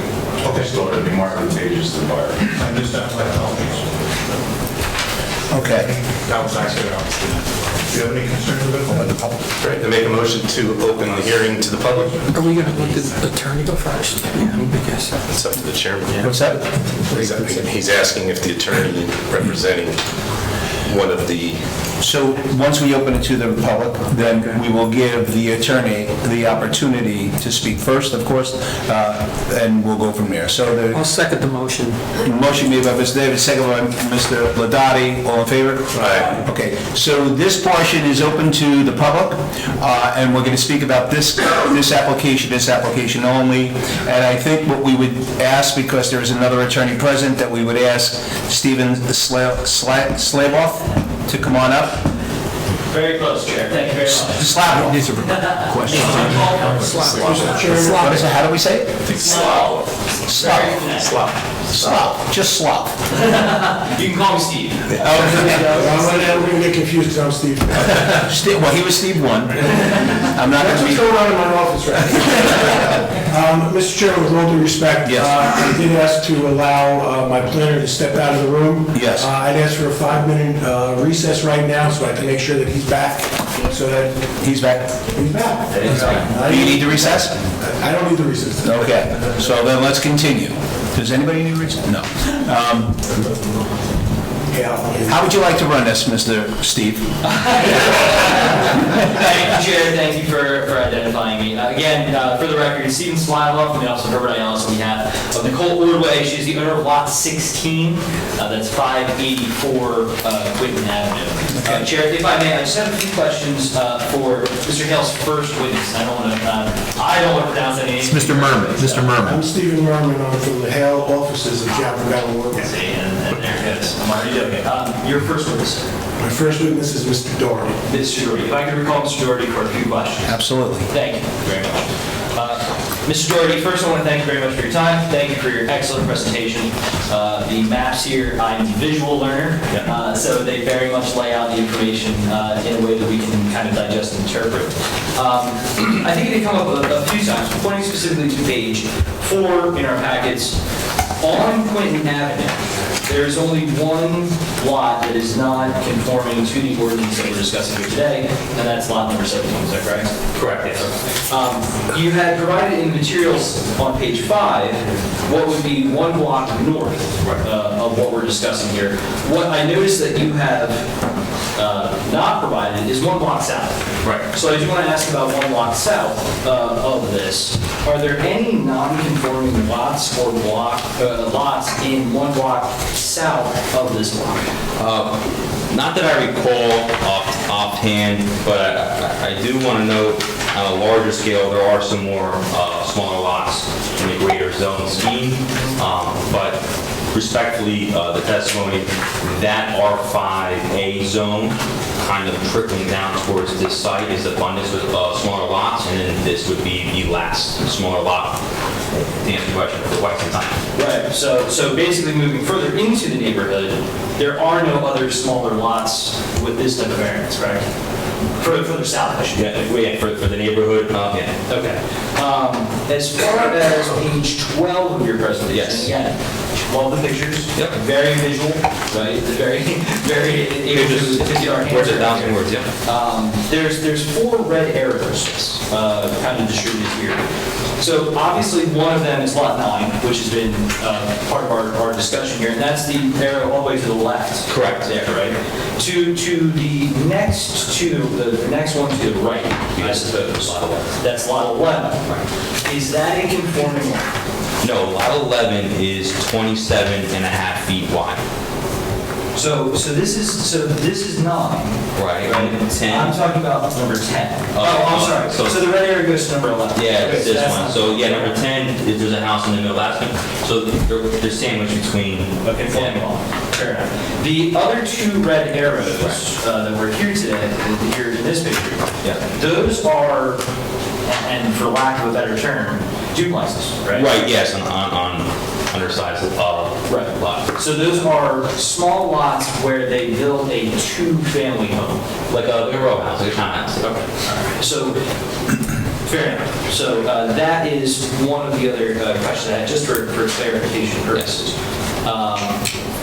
Do you know if there was ever a subdivision or bifurcation of lot 18 and 17? Were they ever once one lot? I don't believe so, actually, because, again, I indicated that I, dug into it a little bit more. The property, for clarity, was, and for exact reference, for deed books here, January 26th of 2000, this property, the vacant property, this lot in question, was sold for approximately $10,000 to lot 9, the owner of lot 9. Okay. So this is a relatively, recent, if you will, sale from the American Cancer. And I guess my question was creation, right? Do we know when lot 17 was created and how it was created? The reason I asked the question is because it's a non-conforming lot, it's a smaller lot. So if there was a joinder or a bifurcation of other lots, I'm wondering if there was a timeline for that. I don't have that answer. Okay. No, that's fair. That's fair. Neither do I. That's why I asked the question. And you said the lot was sold for $10,000, is that right? Yes, this is deed book 04935, page 92. Perfect, okay. That's all the questions I have for that witness, Okay. Chair. If you would like, I can open the floor to other questions so that the witness doesn't have to come back up, or I can move on to the next witness. I would leave it on. Let's move on. Okay, very good. Thank you very much for your time, sir. Your second witness, sir, his name was? Mr. Deck. Mr. Deck, yes. I should know that because there is no deck on this house, so that should, you should follow. I apologize, terrible. Mr. Deck, you discussed the footprint of the home as it is in the plans, is that correct? And do you mind, sir, may I borrow the structural plans just for a moment? I believe, Chair, we had the opportunity to review the plans, but I think they may have been updated since my client had the opportunity to review it. Okay, so these plans don't have an overview of the footprint. And I apologize, Chair, this is taken from the plans that were originally submitted. Mr. Deck, do you recognize this? That's my plan. That's your plan. Okay, good. So I have the right person to speak to. So, Chair, what we're looking at right now, and Mr. Deck, if you could Just let me put my glasses on, because I believe that the building had changed from that plan to the plan that stated December 17th, 2020. Very good. Do you mind if I have a look at that? Thank you. This front page is actually on the home. So there was some questions, and thank you very much. There was some questioning during your examination, sir, of drainage, of storm runoff, and we take that very seriously. Ms. Orway lives next door. We want to make sure she doesn't have a river running through her property. Can you please point out where that drainage would go? Certainly. On this? It would be on the easterly side of the building and on the westerly side of the building, and be encapsulated in stone with filter fabric wrapped around it. The downspouts from both the rear and the front would be connected directly to it, and then they would be directed towards the street. Okay, and that's not represented on here, correct? No. And the distance between the side of the house and the property line is exactly 5 feet? 5 feet 1 inch. Excuse me, 1 inch. Would the requirements of this drainage area be larger than 1 inch? Why? Of course not. So the drainage area would not encroach upon that 5 feet between the building and the property? What do you mean by the drainage area? Sure. So we discussed that you would have, so let me step back just for a moment. The things we were talking about as far as the drainage would go, right? Do you feel that there would be requirements in this property in order to make sure there was no water runoff on either side of the property? According to the town's code and grading requirement, we cannot adversely impact the adjoining properties, which means that if there wasn't water that was generated from this property going onto the property, then we would not allow it to happen in the post-developed state. So I think that's a very great answer. And I think the answer is yes, right? That you do need these things around the house to make sure the water runoff and drainage are appropriate. That they don't What I was discussing was how we were going to collect the runoff from the building and then put that into a recharge system, which then whatever water wasn't able to recharge would be going out into the gutter and the street. Okay, and that recharge system, does it require a footprint? Does it require space on either side? Absolutely does, yes. Would that space be more than 1 inch? Of course. So then this footprint is inaccurate? No. Yeah, the footprint of the building is accurate, where the location of the underground detention system is underground, and it can be within, between the building and the property. Fair enough. So that would go beyond, into that 5-foot area between the properties, correct? Not beyond it, but within it. Within 5 feet. Excuse me, Mr. Chairman, if I may object, I have to object. Yeah. I think that the question is confusing, misleading to the board as well as misleading, and I ask that it be rephrased. I understand what he's looking for. I understood. All right? And I can make clear on my comment thereafter. Okay. If there's any confusion, I'd be happy to revisit. That's the remainder of the questions I have for Mr. Deck. Yes, over there. I appreciate it. Thank you. Mr. Deck, the drainage system is going underneath that 5-foot area, not going to exceed 5 foot 1. It would be less than 5 feet. It would be within the building. So it would maintain underneath the property, correct. but not the footprint, the plot of the land. That's correct. Okay. Thank you very much for your time. You're welcome. Thank you for your answers. Chairman, I wonder if they're trying to get it, how close is the detention system? I haven't designed that yet, but I'm looking at probably a 2-foot wide, 4-foot deep trench. Closer to the house, in the 5-foot area? That's correct. Okay. Does that answer your question? It does, Chair, I apologize. I've been in court twice today, I'm going to call you Judge probably a few times. That's okay. So I apologize for that. My only concern at this point, Chair, is I would leave open the opportunity for Ms. Ordway to revisit any objections on the structural improvements as they're presented currently. As Chair has pointed out, they're not finished. There are material issues still to be presented in the final plans that I think Ms. Ordway should have the ability to review and at least present any objection should there be. Well, I'm going to listen to everything that you have to say at this point, and then we could discuss that later. And all I can do is request. Okay. So whatever the final answer is, it is. So at this point, I have no further questions. I do have some comments. So I don't know if you would like to open the floor to questions with the witnesses or if you would like to finish. I think I would love to hear you wrap up. This way, we don't have that back and forth. Yes, and to be honest, I would love to wrap up too, and I'm sure everyone here would like to wrap up and head home as soon as they possibly can.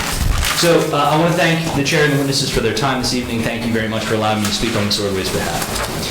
The primary thing that I want to point out is that this hearing is for a variance, and the variance is exactly that. As Chair pointed out, there is an ordinance currently in the town, in the Township of Kenilworth, the Borough of Kenilworth, excuse me, that calls for a 50-foot frontage, a 50-foot wide lot, 100 feet in depth, with a 5,000-foot blueprint, with a footprint. This is a non-conforming purchase, this is a non-conforming lot, and as such it is a variance, and that should be analyzed as such. I agree, there needs to be a hardship as for the variance in the C category of variances. I know that council has made mention that he is planning on submitting the same, but I do have a letter here dated March 7th from Mr. Jabrabaum, his office, requesting Ms. Ordway's discussion of possible sale of her house. I would admit that as evidence, Chair. You'll note answer to question number 3 if I may approach. Sure. Could you show it to Mr. Merman since it's coming from his office, just so he... To be fair, he has... I just want to confirm that it's... Yeah, just take a look. We have it in the file. I'd like to see what he's saying though.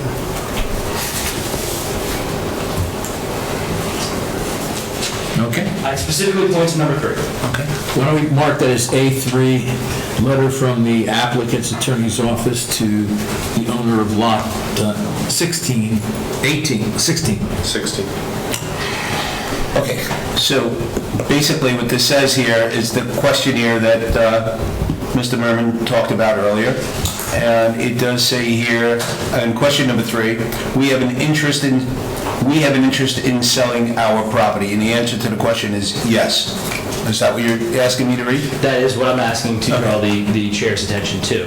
Ms. Ordway was interested in selling her property at the time. She never received an offer, never received discussion from Mr.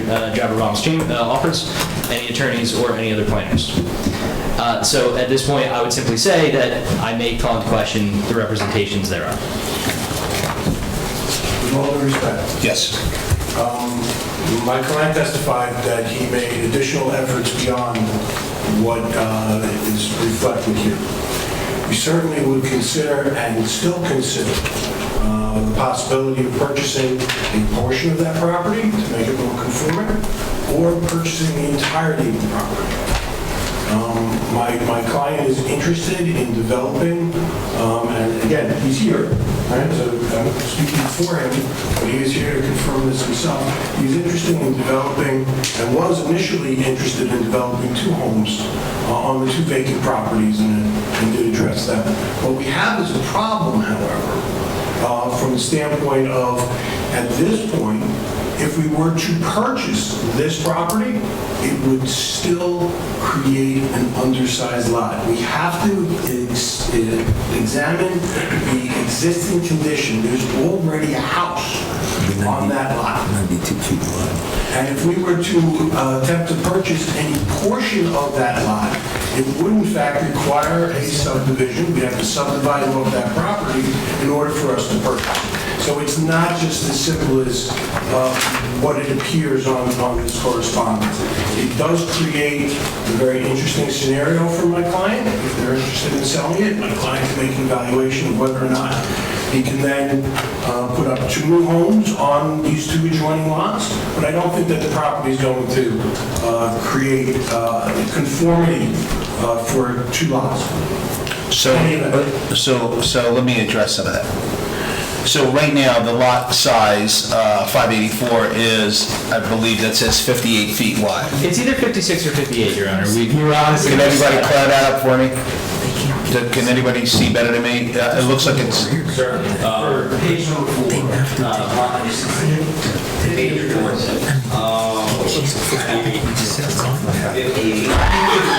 Okay, so let's just say lot, for the sake of this paperwork that I have in front of me, lot 16 is 58 feet. If Mr. Randazzo was to buy that particular property, he would only then be eligible to go in and make that a 50-foot lot and then have the other one become 42 feet. Either way, variances are required. Variances are there, right? So, the other thing is, no, you cannot put 2 one-family houses there because then the hardship would be negated by one property being 50 by 100. Are we in agreement? I couldn't have said it better. Okay. So, with that being said, what this paper says is that, yes, the property owner is saying that, yes, she would like to entertain a sale of her property at some point, but what you're telling me that Mr. Randazzo, what you're telling the board, not me, what you're telling the board is that Mr. Randazzo had conversations and they went nowhere. Is that correct? That's my understanding. I'll recall Mr. Randazzo. Call Randazzo. Okay. Can we call Mr. Randazzo? Sure.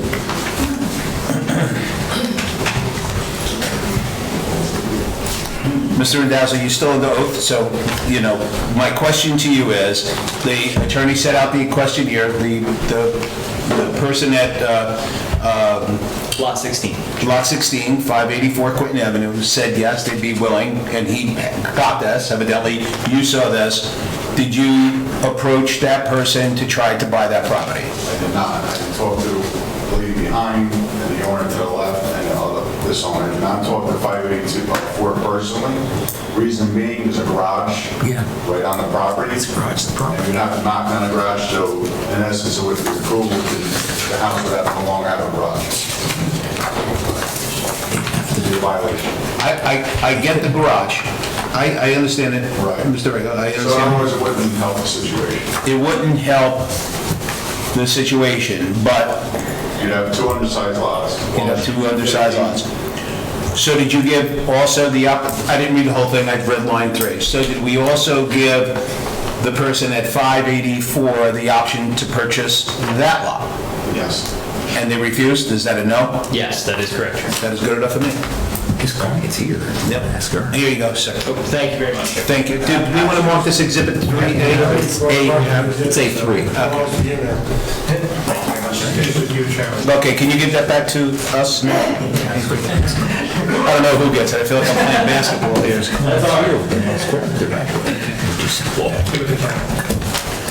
Kathy. Yeah, Kathy. Well, okay. Yet another thing to talk about, and I apologize, Chair. You have one more? Mr. You said Chairman, that? I just, for purposes of the record, I don't know if we gave that an A marking or we gave it an O marking. I'm sorry, it should be O. 01. 01. Should be 01. I put an A3 on top, Kathy, please. Mark that 01. 01. My bad. So I hate to correct you, Chairman.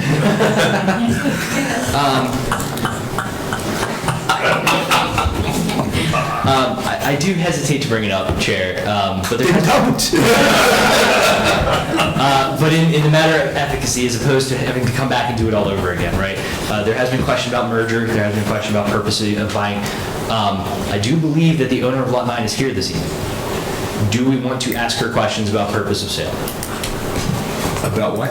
So one of the questions that came up was the doctrine of merger, right? Merging of lots to validate one issue over another. Now, there's lots of, I think Chair mentioned a can of worms that comes up with that, but one of the issues that comes up with it is why did she buy the lot behind her, right? One of the questions is, did she mean to put a pool on it, as council said? Did she mean to adjoin it to her property? Did she mean to use it in some way? She's here. We could ask her. Well, I don't know if I am in a position to ask questions. If the public comes up and asks me a question and the board, then I am here to give that I answer. only offer that as a remedy to the questions so that we don't have another hearing in this fashion in a few months to address the same. Well, let's do this. If you're finished at this point, we're going to open this floor up to the rest of the public, and maybe that person will come up and have some insight on this. Mr. Chairman, all due respect. Sure. The purpose of public comment is not to allow for that person who's making the comment to necessarily be cross-examined. Exactly. Council is proposing that she come forward as a fact witness. I am not proposing her as a fact witness. If he wishes to call her as a witness and examine her, I have no basis to object to that. But to assume that she's going to come forward, she doesn't have to come forward either with regard to this. She's consented to the application, and that's all that we need to show the board relative to her participation. Okay, so I was absent from my last bar exam, so I am going to say this. Right now, this is open to the public. The people at Lot 16, 584 is being represented by Steve here. The person who owns the other property is not. Correct. So where does that come in legally for Steve to cross-examine someone that's in the public? Well, that's my point. My point is, if he doesn't, right? If he wishes for her to come forward and to testify, he has the right to call witnesses. He's already indicated at the beginning of his presentation that the only witness he intended to call would be his own client. Right. And that's fine. Okay. I have no objection to his client coming and testifying. I have no objection if the individual who owns the property wants to come forward and present the information to the board. What I'm indicating is that I'm not going to compel her. I don't think the board can compel her. So that's where we are. Okay. I would like to, go ahead, Mr. There's been a lot of talk about Lot 9 and Lot 17 possibly merging. Usually, in my experience, a municipality does that. It's usually the tax assessor's office. If certain criteria is met through the municipal process. I don't see that happening here. If this application is approved, there'll be two separate owners anyway. So I don't know where we're going with merger. I don't know. Mr. O'Brien. I don't think it's ever happened. To the other issue, Chairman, that both councils have raised, this board has the authority to compel any witness, and in fact, this board has subpoena power, if they so wish. This board can compel anyone to appear before it if they so wish. Mr. Rego, is that correct? Yes, that doesn't mean a witness has to... No. And to be clear, Taking a cue from our federal government, that doesn't mean someone has to show up or has to testify. Yes, we can ask someone and ultimately subpoena someone to testify. I've not seen that personally, but we can ask someone to testify. If they say thank you, no, that's it. Okay. So here's what I'm going to do at this point. Here's what I'd like to do with my board's approval. I would like to open this to the rest of the public at this point. Maybe someone else has something else to say, and let's see where this runs. Chair, if I may? Sure.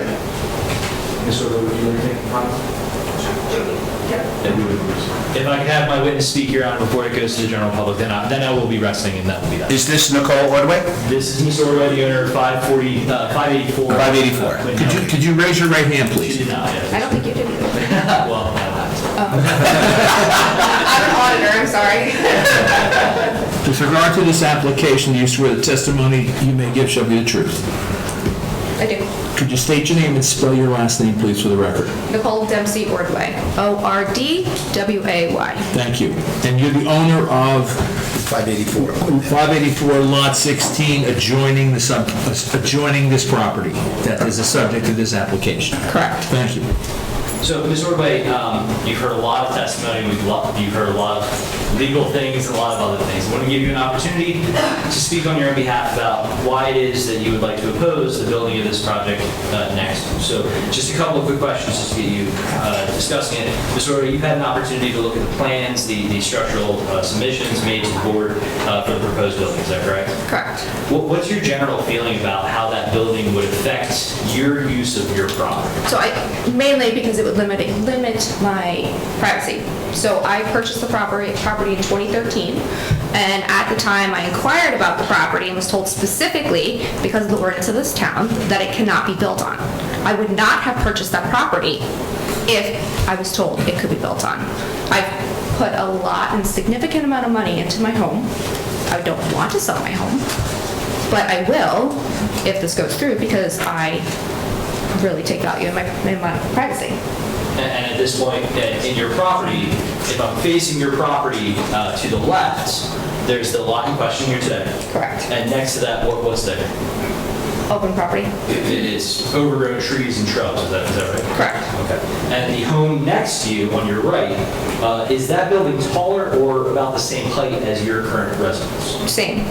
And the building that they're proposing to build, at least from our understanding of the structural stability, the pictures would be taller than your current property, is that correct? Correct. And that lends itself to that issue that you're concerned about your privacy. Correct, and I put up a 6-foot fence, and that would completely just overlook into my backyard and my deck. And again, when you purchased your home back in 2013, your understanding was that because of the size of the lot, it would be unlikely somebody would build it. Correct. And that was a factor when you were purchasing your home. Correct. Ms. Ordway, are there any other things you would like to discuss as far as anything you and I have talked about the structure, or any other concerns you may have? The other general concern that I think we should also touch on is the fact that it is not a one-way road, and the other roadways that do have the smaller properties are one way. So is your concern there congestion? Concern is congestion, safety, Road travel? road travel. Are you concerned about parking? Parking in the sense of not specifically on my property, but in general, it's very hard already to kind of get in and out of my driveway with the cars that are on the street. So adding a couple more and having that impeding space would obviously be a nuisance. Anything else you'd like to make the board aware of? No, I don't think so. Thank you very much. Thank you. Excuse me, I have the right to cross-examine. Absolutely. Yes, you do. I'm sorry. Oh, it's a very big one. That's all right. Yeah, we can kill it. That's all. Ms. Ordway, when you purchased your property, did you come to town hall and discuss the lot next door with anyone here in town hall? Not in town hall, with my realtor. Okay. So there were no representations that were made to you by anyone on behalf of the municipality or on behalf of the property owner that the property would never be developed. Is that correct? Correct. So you are assuming, based upon what a realtor told you, that this property would never and could not be built upon, correct? I would object to form. I don't know if that's an assumption, mischaracterization testimony, but you can answer the question. Well, you can answer the question. Yes. So sorry, ask it again. No, I think the answer is no. So my realtor, Michelle David, who is well known in this town, is very versed in the ordinance of this town, and so she, I believe, advised me correctly at the time. I didn't have any reason, I had no reason to come to Other than a town. representation of a realtor who was looking to make a realty sale, right? She was also a friend, like she had no stake in the game at all. She was looking to make a sale, correct? Correct. Okay. But I also saw different properties around town that I would have been more than willing to purchase. Okay. Okay. So let me ask you this question. You knew that this lot, and you knew about this application, and you knew that it was a contingent contract, correct? Correct. And you also had an opportunity to approach the owner of this lot, who you were aware of, and make an offer to her to purchase this property yourself so that you could keep it in the pristine condition that it's currently in. Is that correct? Correct. But you chose not to, correct? Correct. Now, do you have, other than your belief that there will be a negative impact upon your property, do you have any facts to present to the board as to specifics of that, other than it's going to affect your right to privacy? No. I have no further questions. Thank you, Ms. That's Orban. all we have, Chairman. Thank you. Thank So you you have- very much. Thank you to the entire panel for allowing us to have this time. Thank you very much. Anyone else from the public wishing to speak? Sir, come on up, please. State your name and address for the record. Please spell your last name. Good evening. I'm Daniel Palumbo, Palumbo. I live at 583 Quinton Avenue, directly across the street from the property. Okay. Proposed house to be built. Question, I have a few questions, concerns. Quinton Ave is getting very congested. Your questions would be to the witnesses, not to the board. Okay. All right. Can my questions be to you? No, at this point, it's to the witnesses, right? Sir? Yeah, it's directed to Mr. Vernon, and he will call the appropriate witness. Is there a moratorium on street openings in Kenilworth? This Quinton Ave was just taken 2 years ago.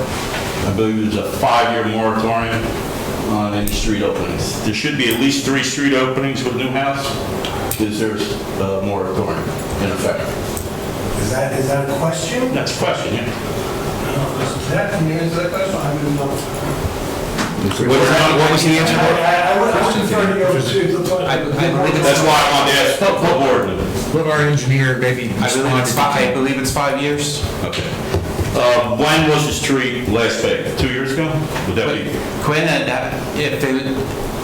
don't think it was part of the capital road project. It might have been done by utility. I don't have the exact date. Okay.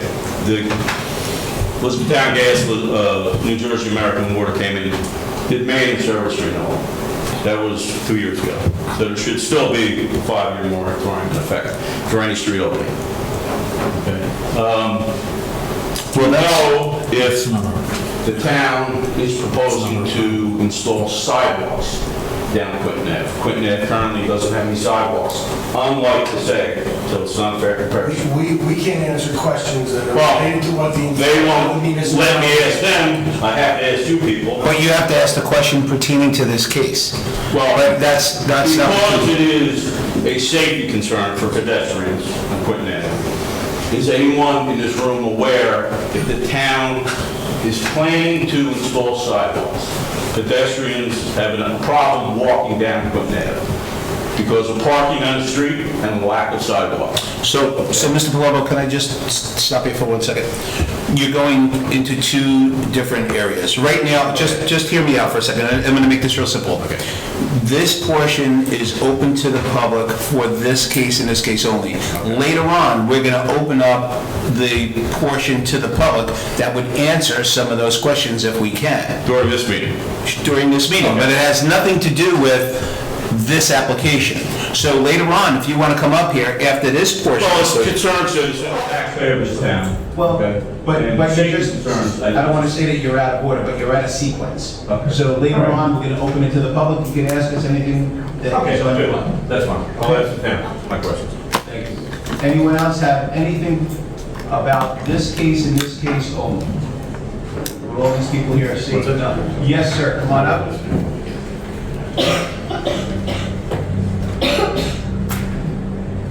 State your name and address and spell your last name for the record, please. James Mathias, M-A-T-H-I-A-S,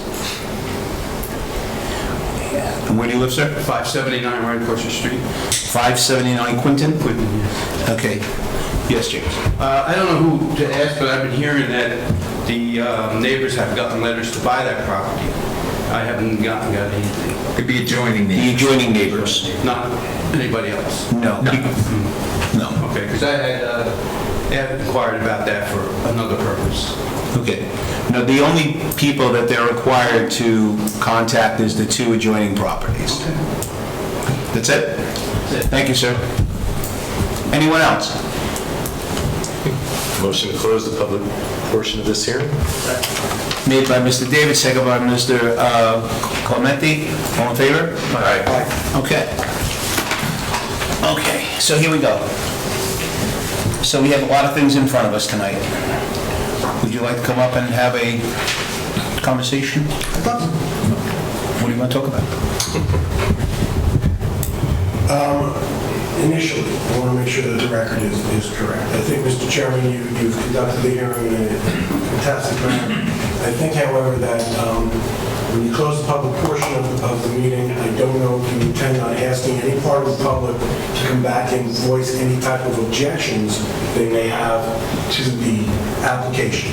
We're willing, and obviously, I'm ready to sum up and present our summation, but I just want to make sure for purposes of the record that it's clear that the public has an opportunity to present their objections. Yes, and while the public portion was open, that was the opportunity at that point. At this point, that portion is closed, and now it's time for you to sum up, and it's time for the board to start making some conversation and decisions. Would the board agree? Yes. Okay. Okay. That being said, I want to thank the board for their time today, and thank the board professionals for their professional experience and contribution to the overall application. We look at an application like this, and it looks very cut and dry when you look at it on paper. We realize, however, that we're dealing with a community. We're dealing with a very tight-knit community here in Kenilworth. People in Kenilworth, like people in Cranford, all around here. They move here, they're born here, and they stay here. I've never seen anywhere else in the country where people come back after they've graduated, had their kids, and they buy their parents' house. And that's what happens in Kenilworth, that's what happens in... This is a beautiful community, one that people come to, it's desirable. And my client would not be before this board seeking to do this if he thought that what he was attempting to do here would in any way lead to controversy or in any way negatively impact the zoning plan and the zoning ordinance, because it doesn't. It doesn't affect the zoning plan and zoning ordinance. I've heard the testimony of our planner along those lines. I think if Mr. O'Brien would make additional comments, he would agree with me. That this application really is a clean application when it comes right down to it. We have 3 variances. Those variances are C variances, bulk variances. We've proven the hardship. The hardship, as the case law indicates to us, is the hardship based upon the size and shape and location of the property. So the zone is put into place. When the zone is put into place, this property, in its current condition, existed. Yet the zoning ordinances don't address it specifically. While we say there's no village, that's what the MLUL is for. That's why we're here. We're here, and we've met our burdens of proof. We've shown that there's special reasons. We've shown, and those special reasons, as outlined by my planner, are the purposes of zoning. Can't tell you how many times, and I've said as a board attorney myself, I've heard planners go through those purposes of zoning. Sometimes I believe them, sometimes I don't. That's for you. But in this particular case, I believe that we've met our burden to show that the variances that we're seeking are supported. So we've met the positive criteria, we've met the negative criteria. Undersized, isolated lot cases are probably some of the most contentious cases that we see in the land use field. The reason being is because when I bought this house, I thought I had a park next door. Heard it before. I appreciate that fact. I appreciate the fact that the people who are objecting had an opportunity. to purchase this property just the same way as the individual who purchased the property. And I, for the first time, heard today when that property was purchased in 2020. Short time ago. It was owned by the American Cancer Society. It was a charitable organization. I'm sure the American Cancer Society would have loved to have gotten $10,000 for that lot, let everybody bid on it to see, what they could get. But it was transferred to its existing property owner for $10,000. If the board should not grant a variance, this property is basically unusable. And that leads to the potential for an inverse condemnation action being taken. I'm not saying, I'm not threatening, just to do that, right? Whether it's my client as the convenience purchaser, or even the homeowner now, who can't use that property, that's a developable lot. The taxable lot, taxes been paid on the lot. I am very sympathetic to the neighbors. I understand what their concerns are. Let's talk about parking on Quinn. We are providing 3 off-street parking spaces. Yes, they're going to lose 1 on-street parking space because we're going to have to cut the curb and create a driveway. But that's not a reason to turn this application down. It's not a significant negative impact upon the neighborhood. Additionally, the drainage issues, and the board's well aware of this, these are issues that come up all the time. If the building department feels that the proposed trenches are not sufficient enough, and that if they want a drywall dropped in the backyard, we're going to drop the drywall in the backyard. We're going to make sure that those roof leaders and the gutters are taken care of and not disturbing anybody else on the other property. My client is a builder, and so he's going to have to provide those warranties that go along with a new home. If there are any problems at all relative to it, he's coming back, he's going to have to address them. So he's not going to put up a piece of, he's not going to use a piece of property that is going to affect the neighbors by way of the drainage. The right to privacy. We could be debating this, and they debated it all the way up to the Supreme Court recently about the right to privacy. I respect everyone's right to privacy. But the fact that you have a house that fits within the lot that conforms, because the footprint conforms to your ordinances. If we were seeking a variance for the side yards, we'd be having a different conversation, but we're not. We're only seeking variances for those things that we cannot control. And I'll leave you with that. We have met our burdens, and I ask that the board approve this application. Thank you. Thank you very much, Mr. Berman. Okay, I'd like to ask the board if they have any comments or any discussion that you'd like to have, because you know I have a lot, right? Anyone? So I do have a question. I'm sorry, Mr. Howard, I can't hear you. I do have a question in regards to drainage. So part of the Clinton Ave angles down towards South 23rd Street. So when you say drainage not affecting the adjacent neighbors, are you talking about just the neighbors to the left and right behind you? Or are you talking about the neighbors that are 3-4 houses down? Because I know that area does gain water because of that runoff. So what the applicant is required to do is to present the drainage plan. That will be a part of the conditions. The drainage plan is going to have to be approved by your engineer, sure, all right, as well as the township, and move forward. If we do not present the appropriate grading and drainage plan, we will not get building permits. We will contain the water on the property that is being displaced by the building. If there is a natural condition, that if there's a runoff, which is causing a problem across that property next door, which is overgrown, we couldn't even tell what effect that would have. But the idea is, behind all of this, is to make sure that what we do does not affect the next door properties. I can't speak to what the flow of the water is. You guys in Kenilworth, talking to Bill Cranford about how water runs and it runs into everything. We understand that. We can't control the natural run of the water. But what we can control is what we do on our property and how that affects the current condition. So the conditions are going to be better simply because we're putting in drainage, which doesn't exist on that property now. That's the best answer I can give. I mean, you're from the public, ma'am, I'm sorry, that portion is closed. I'm sorry. You had to ask that before, because I would then be out of order and I can't answer you. I'm very sorry. Anyone else from the board here? I'm sorry? Sir, are you speaking? Yes, I'm just curious, when can the residents, neighbors voice their objections? You needed to do that in your public portion, and that's what I explained to you.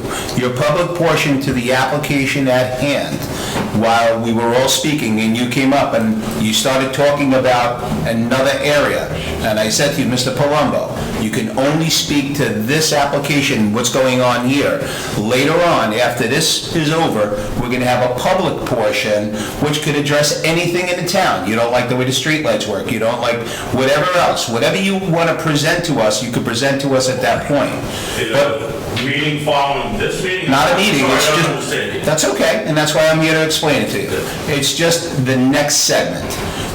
What happens right now, well, let me just... My question was, at some point, we will be able to voice our opinion. You could talk about anything you want at the next portion of the open public. But if you are going to talk about this particular application, your opportunity has passed. I made that perfectly clear. Well, you said I can only ask questions of certain individuals. No, I said you can only ask the questions that you're pertaining to this application to the witnesses that your questions were going to be pertaining to those particular people. Yes. Who, at what point can I ask that now? When you come up next. Right? Did we? I don't know, I think there's some confusion here. Well, you know, can I say something? I'm sorry, but there is, because when they come, I'm sorry, I'm his wife, but when they come and ask, when we need to discuss things like the flooding, all of the water, and other things, and then you bring this up, and then somebody has something to say about the flooding on Clinton Avenue, which I don't get any on my, but I'm just saying, but now she has nothing to say about it because our time has passed. That's what I'm just saying. Can you just give me 2 seconds, please? Okay. You said basically, focus on this, and then later we'll take, if you want to talk about other things. Of course, that's where he was going. We gotta focus on this particular application, forget the street lights and all that. What I think we need to do is open it up to the public to comment. Yes, no, and then we'll close it. Comments already. They could ask us. Mr. David, I'm going to do something here. I'm going to read. Mr. Already. Yeah, I was going to say, So, Yeah. By the way, if you want to take a break, from I think we have to so, Mr. Merman still here? they just stepped out. Okay.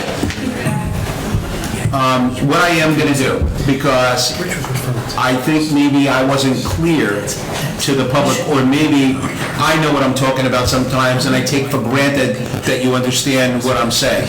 So what I am going to do, Mr. Merman, what I am going to do, it's clear that I probably didn't give the opportunity to the public, as maybe I wasn't clear myself. So, with respect, I would like to have a motion to open this floor.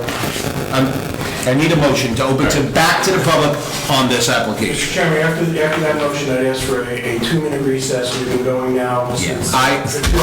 I agree, and that's what we just talked about too. So, a motion made by Mr. David, second. Yeah, and I'll make my motion to open the hearing to the public, which includes any and all comments, including comments in favor or objection to this application. I think that was not clear when we opened it previously. I know many of you probably, maybe you've never even attended a planning board meeting before, and so hopefully that clarifies what the purpose of opening the hearing to the public is for.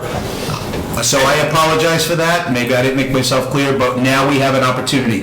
Mr. David just made the motion, second by Mr. Havalario. All in favor? Aye. Okay. Motion to go back into... Motion made by Mr. David, second by Mr. Venestrella. All in favor? Aye. Aye. All right, this portion of the meeting is open to the public for questions about this application only. Mr. Chairman, not just questions. Questions, comments. Related to... So you all have me confused tonight. But what we're going to do, we're going to have some dialogue about this application, all right? Questions, comments, whatever you would like to do, and we're here to accommodate that. And again, I apologize for not making myself clear before. Chair, if I may.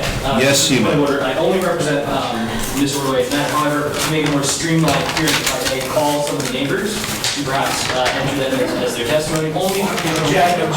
For purposes of testimony. This is public comment for or against. That's what we're doing. And again, We had questions before. only to call them so that they may comment, so it's a more orderly fashion. If there's an objection, certainly not. I object. I think, Mr. Chairman, you are perfectly capable of conducting... I can handle that, but thank you. Thank you very much. Okay. Anyone from the public wishing to come up? Come on up. Come on down. Remember that chair? Your name, address, and spell your last name for the record, please. Sure. Antoinette Berardinelli, Berardinelli, and I live on 572 Quinton Avenue. Can we call you Antoinette? Yes. 572 Quinton. Yes. Floor is yours. Okay. First of all, I keep hearing they compared Newark Avenue, Passaic Avenue homes to Quinton Avenue. Passaic and Newark, they're grandfathered in, so there's no comparison there. Okay, that's my first thing.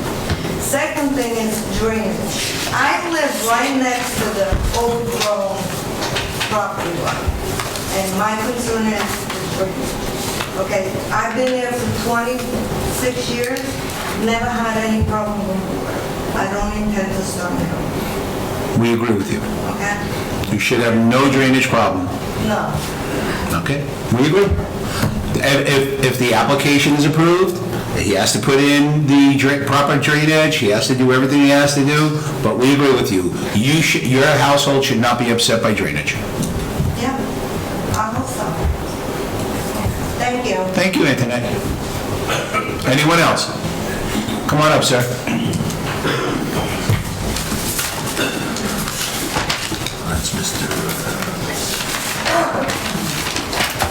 That's Mr. Mathis, right? Mathias. Mathias? Mathias.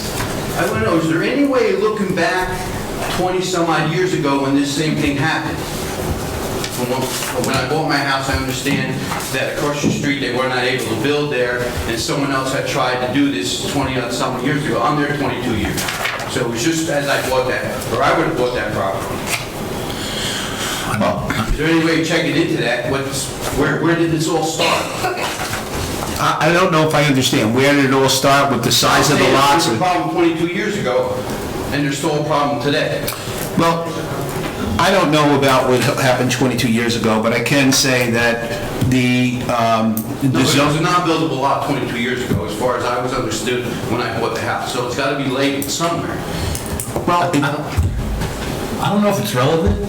We're talking about this application right now on an undersized That's lot. the house that's going on this property. Yeah, so it's a public comment. He's talking about the lot. The Anthony Light, you want to build this house up?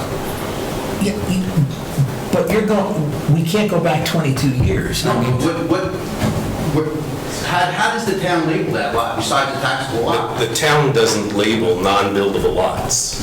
I mean, there are just non-conforming lots. It's not non-buildable, it's just, it's an undersized lot, an undersized buildable lot. Are you saying someone told you 22 years ago that you couldn't buy that lot because it was not buildable, is what you're saying? No, I wanted to buy that, I didn't have the money at the time. But the thing is, if it was okay, if that's the way it was set back then, it should still be set now. Mr. Matthias, I think what happens over the years is that, just like the person that came up before that was asked the question, who told you this? It was the real estate person. Basically, you also have to do some diligence with coming up to the town hall and ask the proper questions, hire the right people. I don't know what happened back then. I'm not judging jury like that, but I do know that there's a lot of things like that. Tomorrow, when I wake up, I'm going to hear 14 different stories about this hearing tonight. That didn't happen. The only one thing... Yeah, exactly. So, I know that, but I can't tell you what happened 22 years ago, but I can tell you that don't take anything verbatim or for what someone says. Come up to town hall, find out what you can and cannot do. Yes, Mr. O'Brien. Every property owner has the right to ask for relief from the ordinance, meaning that if it's undersized or the setbacks are too small, if you wanted to put an addition on your house that went into the side setback, you have the right to ask that. Just because it's non-conforming doesn't mean they don't have the right to ask for a change. Okay. Thank you, sir. Anyone else? Oh, Mr. Palumbo, come on up. Let the record show that this is Dave Palumbo at 580... What is it? 583 Quinton Ave. Dan? Daniel R. Palumbo, Got it. 583 Quinton Ave. Sorry, Daniel. Okay. Again, just wanted to voice my objection to this lot because I think it would negatively impact Quinton Ave. Okay. It's safety of the pedestrians, it's safety of the cars that park along the street. It's not a comparison to Passaic, okay, which has sidewalk on either side of the street. Quinton Ave does not. Pedestrians are forced to walk down the middle of the street, okay? So setbacks, again, I think some of the inference may be wrong, is 35 feet on Quinton Ave. The house is measured from the curb line to the house, 35 feet, not 25. That may be the case on Passaic. My house is 35 feet back, okay? So, somebody's wrong. You have the wrong numbers, Mr. Palumbo. Oh, okay. Well, again, just wanted to voice my objection. Okay. Thank you very much. You can, Mr. Palumbo, you can keep speaking. Did I cut you off? Like Jason was saying, there was a proposed house in the 90s for that same lot, and it was shot down. The variance was shot down. Why would this be different? Okay? I can't tell you. Again, it's a quality of life and safety issue. An additional house on that block would be a detriment. Okay? Thank you. Thank you very much. Anyone else? Come on up. Hi. I'm the infamous Diane Bieber. Hi, Diane. How are you? And what's your address? I live at 581 Passaic Avenue. 581. Let me write this down. It's B-I-E-B-E-R, like Justin. You'll never forget. Nice. Yeah, exactly. I just want to say that I support this. That lot used to be overgrown, as bad as number 18. And kids used to live there. They used to litter on the lot. People used to smoke drugs there. They used to light small fires back there. And it was a hazardous place. Over the years, I've cleaned it up. It's now, as I described, it's a grass lot. And really, I think a house there is appropriate in a residential neighborhood. I think it's a good thing. So I want to say I support the project. Thank you very much. You're welcome. Anyone else? Come on up, sir. State your name, address, and spell your last name, please. Sure. Sean Ogden, O-G-D-E-N. I live at 587 Quinton Avenue, so right next to Dan. All right, my concerns are the same thing as Dan's concerns, Dan Palumbo's concerns.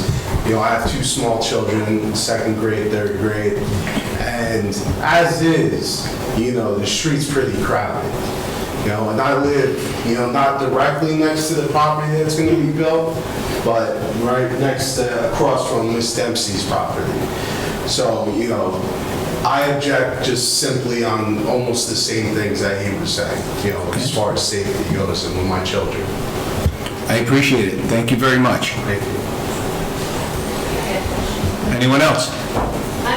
Oh, I'm sorry. That's okay. I think we let the lady, come on. This is my question, because I'm Joanne Palumbo. Joanne Palumbo. I live at 583 Clinton Avenue. Just a question, because my house is set back 35 feet. My neighbors all on the street were set back 35 feet. Okay, I don't know if this house is going to be set forward, because the house, I'm a very symmetrical person. I like just things just right now. I'm sorry, I got a little OCD like that. But I feel like building this house up, what's it going to be, 23 feet? 25? It's just going to set off the whole atmosphere of the block. Because the block all the way down to Orange Avenue, they're all set back. I can correct you, Mr. Ryan. Mr. O'Brien. Except maybe one or two of the new ones that they Mr. Chair. use, the ones that The only they built. possibility is that the town may have retained a 10-foot right-of-way for sidewalks Yes, well, that yes. never got installed. Yes, but see, So yes, some so of they that are property 35 goes to feet from the town. curb, but not necessarily from the borough's right-of-way. Right, no, I understand that some of that property is the town. Yes. Yes. So it's the So town, it's right. still, but Right. are they? I don't know that for a fact, but that's what I Is the house still said. gonna be set back that far, or is it gonna be sticking out further than the other house? It's 25 feet from the right-of-way to the From the house. curb to the. No, from the right-of-way. It's another distance from the right-of-way to the curb. So it could be up to 35 feet, I don't, So it could be up to 35 feet back. yes. Yeah, there are many streets in the boroughs where sidewalks were supposed to be built, Well, then and they I'm never did, curious, so. because that's the way they're set Right. back. And I just think it would look horrible if the house Yeah. was set No, I closer to the think curb. the board would That's what I agree. would just like to know. Perhaps their engineer could answer whether or not it will be set back the same as neighboring homes. 25. I'm sorry? Perhaps you can answer the question as to whether or not the front of the house will be set back the same distance as other houses on this side of Clinton. When we prepare, I'll finish the deck up. I think Mr. Deck would be a much more appropriate person to answer this question than I. As Mr. Palumbo stated, he measured 35 feet from the curb line to his building. On our plan, we show 25 feet from the property line / right-of-way line to our building. There's an additional 10 feet between the right-of-way line and the curb line. So our building would be 35 feet from the curb line. So it is 35 feet from the curb. That makes sense. Okay. All right. Mrs. Palumbo, were you finished? Yes, I'm finished. Thank you very much. Sir?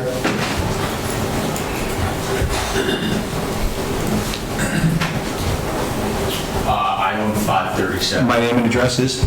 Chris Danucci. I own 537 Newark Avenue. Could you spell your last name, please? D-I, capital N-U-C-C-I. Thank you. And I was just coming up to support the project. I think it's going to be a positive project for the community. In addition to talk about the parking and the safety, I'm on Newark Avenue, and if you guys drive down Newark Avenue, I don't think it gets much worse than that. And there's a lot of shared driveways on Newark Avenue, and we're proposing. And what's being proposed is a garage and parking, from what I hear. So it sounds like that's beneficial. And I think Ms. Bieber said that it was a detriment land to the community for a while, where people were doing things. If you look at the property next door, it's god awful, to say the least. So I just wanted to state my piece. I think bringing a new home to the town and the community with a family, hopefully, would be something that's great. Thank you. Thank you, Mr. Danucci. Anyone else? Again, anyone else wishing to speak on this?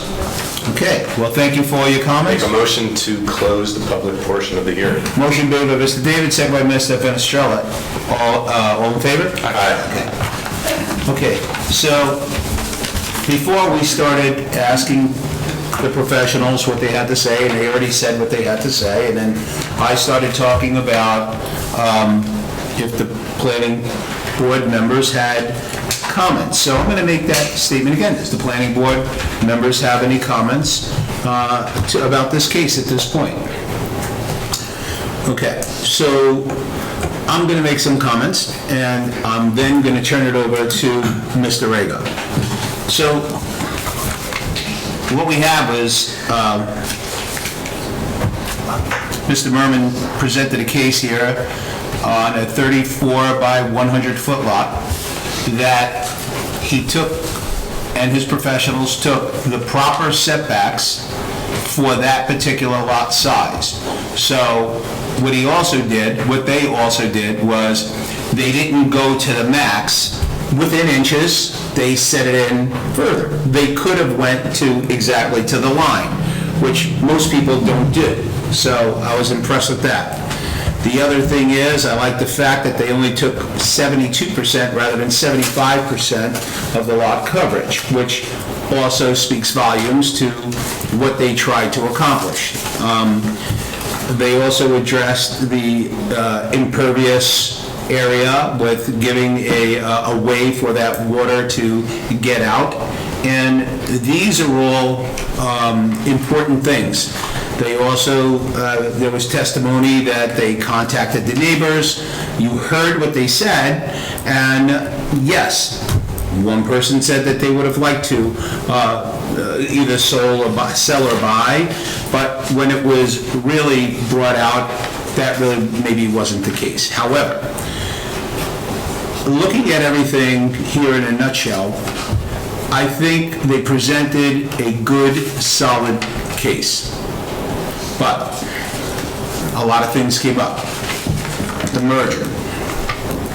So because we heard that, we have to look into it. So at this point, I'm going to ask Mr. Deck and Mr. O'Brien to get together and give a statement and or explain what we're looking for or what we would like to look for at this point. That would be... You meant Mr. Rego. Who did I say? Mr. Deck? Yeah. Did I say Mr. Deck? Not you, Mr. Deck. Mr. Rego, sorry. To echo what the chairman said, the issue of merger reared its head. As I said before, it's a very technical area of the law. Mr. Merman doesn't think it applies. Mr. Slavoff may or may not think it applies, but I think for purposes of thoroughness, we need to look at it. I agree with the chairman that the application as presented was, I don't disagree with the chairman. These undersized single-family lot cases are very difficult throughout the state. The bottom line is property has to be reasonably used in New Jersey. The courts have always said that. This property could have been purchased by other people. It wasn't. But my recommendation would be that before the board votes on this, we need to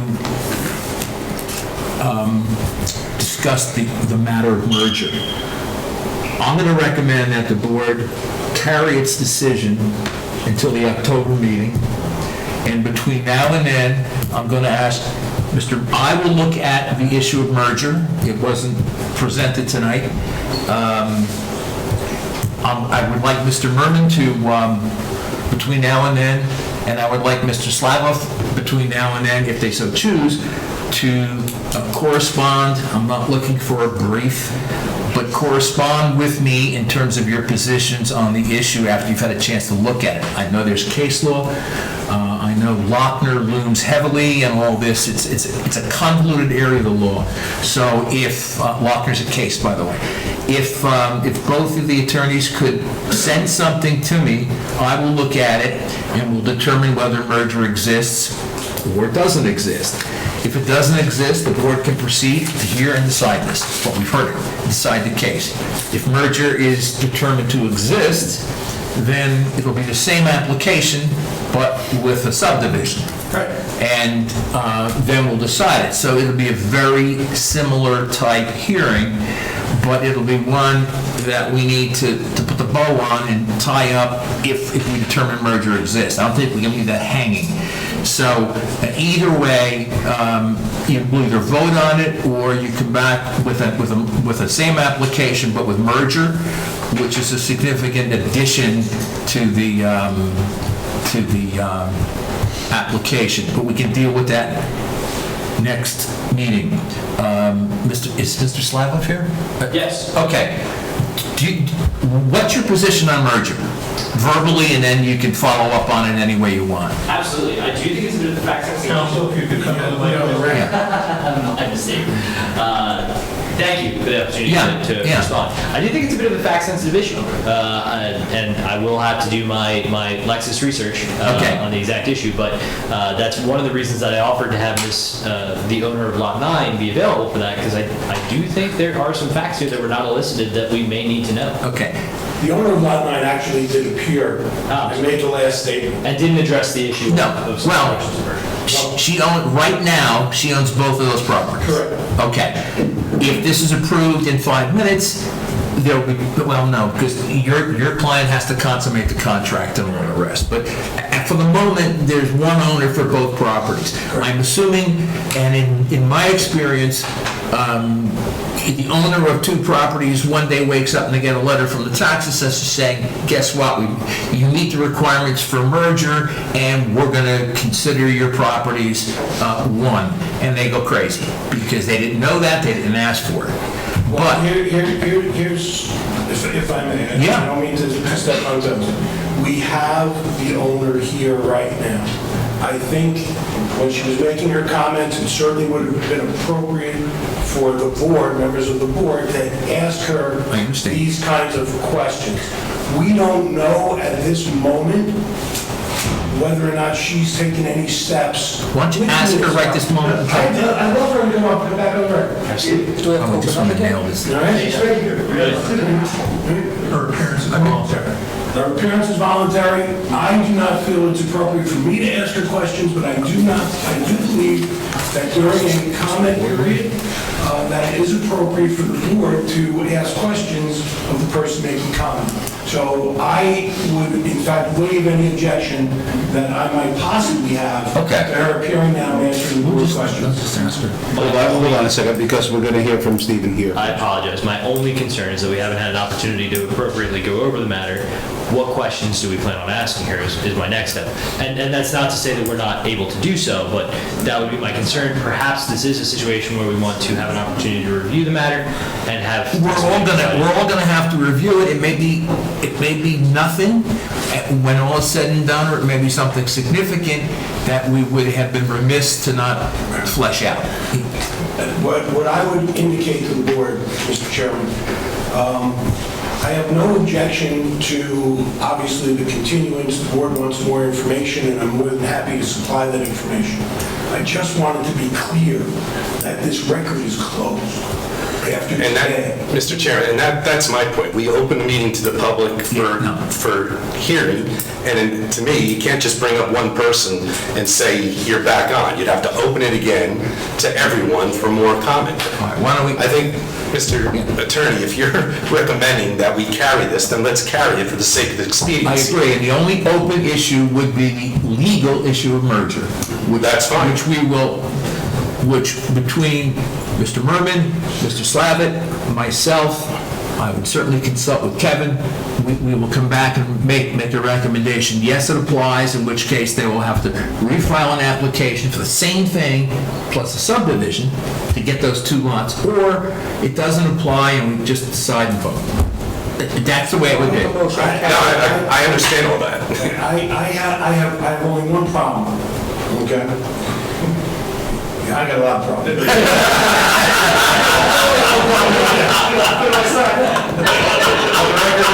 Only one problem. The early years.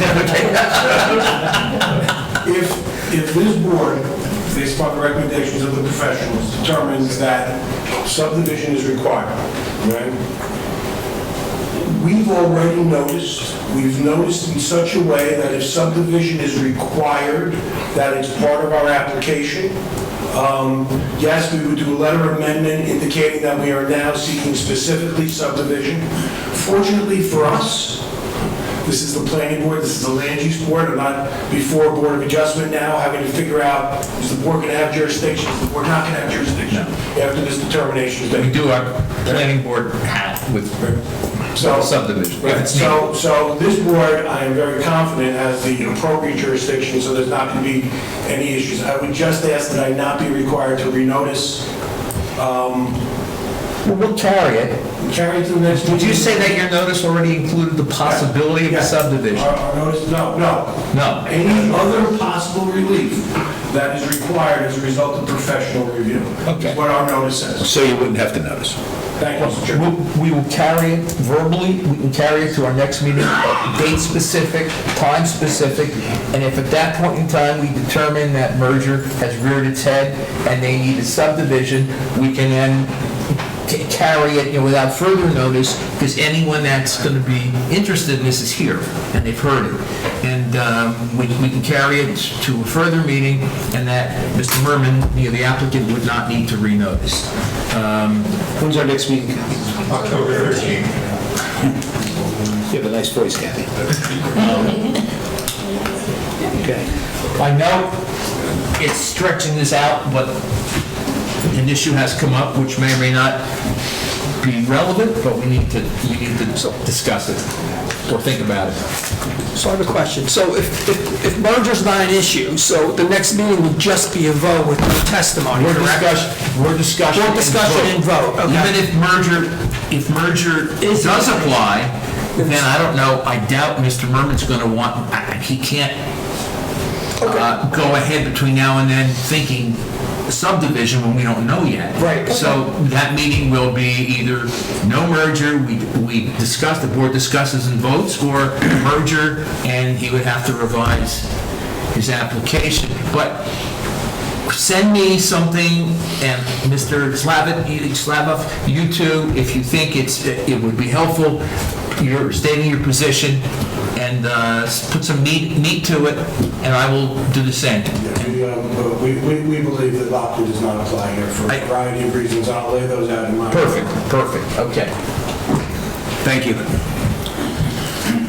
Okay. Not a day before the next meeting, just maybe try to do it within the next week or 10 days in terms of a letter, and it'll be helpful, I can think about it. But no more testimony. It's going to be either discussion. I'm going to make the motion that this hearing be carried to our October meeting. Second.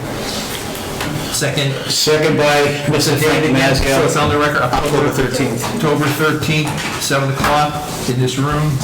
Roll call, please. Mr. Paterno? Yes. Mr. Finestrella? Yes. Mr. Davis? Yes. Mr. Clementi? Yes. Mr. Mazzio? Yes. Mr. Ladowdy? Yes. Mr. Herbalario? Yes. And Mr. Demondo? Yes. All right. Thank you, gentlemen. I do appreciate it, all your hard work. Thank you, Mr. Chairman. Thank you again for your time here. Thank you. You're welcome, sir. Yeah, I was just going to say for the public, Mr. Chairman, let them know that no further notice will be forthcoming. This is it. For you people sitting out there in the public, you probably heard it 5 times now, there's going to be no further notice. If you would like to hear the rest of this case, it's going to be October 13th at 7 o'clock. Okay? Short and sweet. Short and sweet. Maybe not. Thank you. We're going to conduct some additional business while people are exiting. Any comments for the good of the board, Kathy? Okay, none. Kevin, okay. Open the meeting to the public. Yeah. I make a motion to open the meeting to the public for general comment. Seconded by Mr. Demondo. All in favor? Anybody wish to come up and speak? The board is still in session.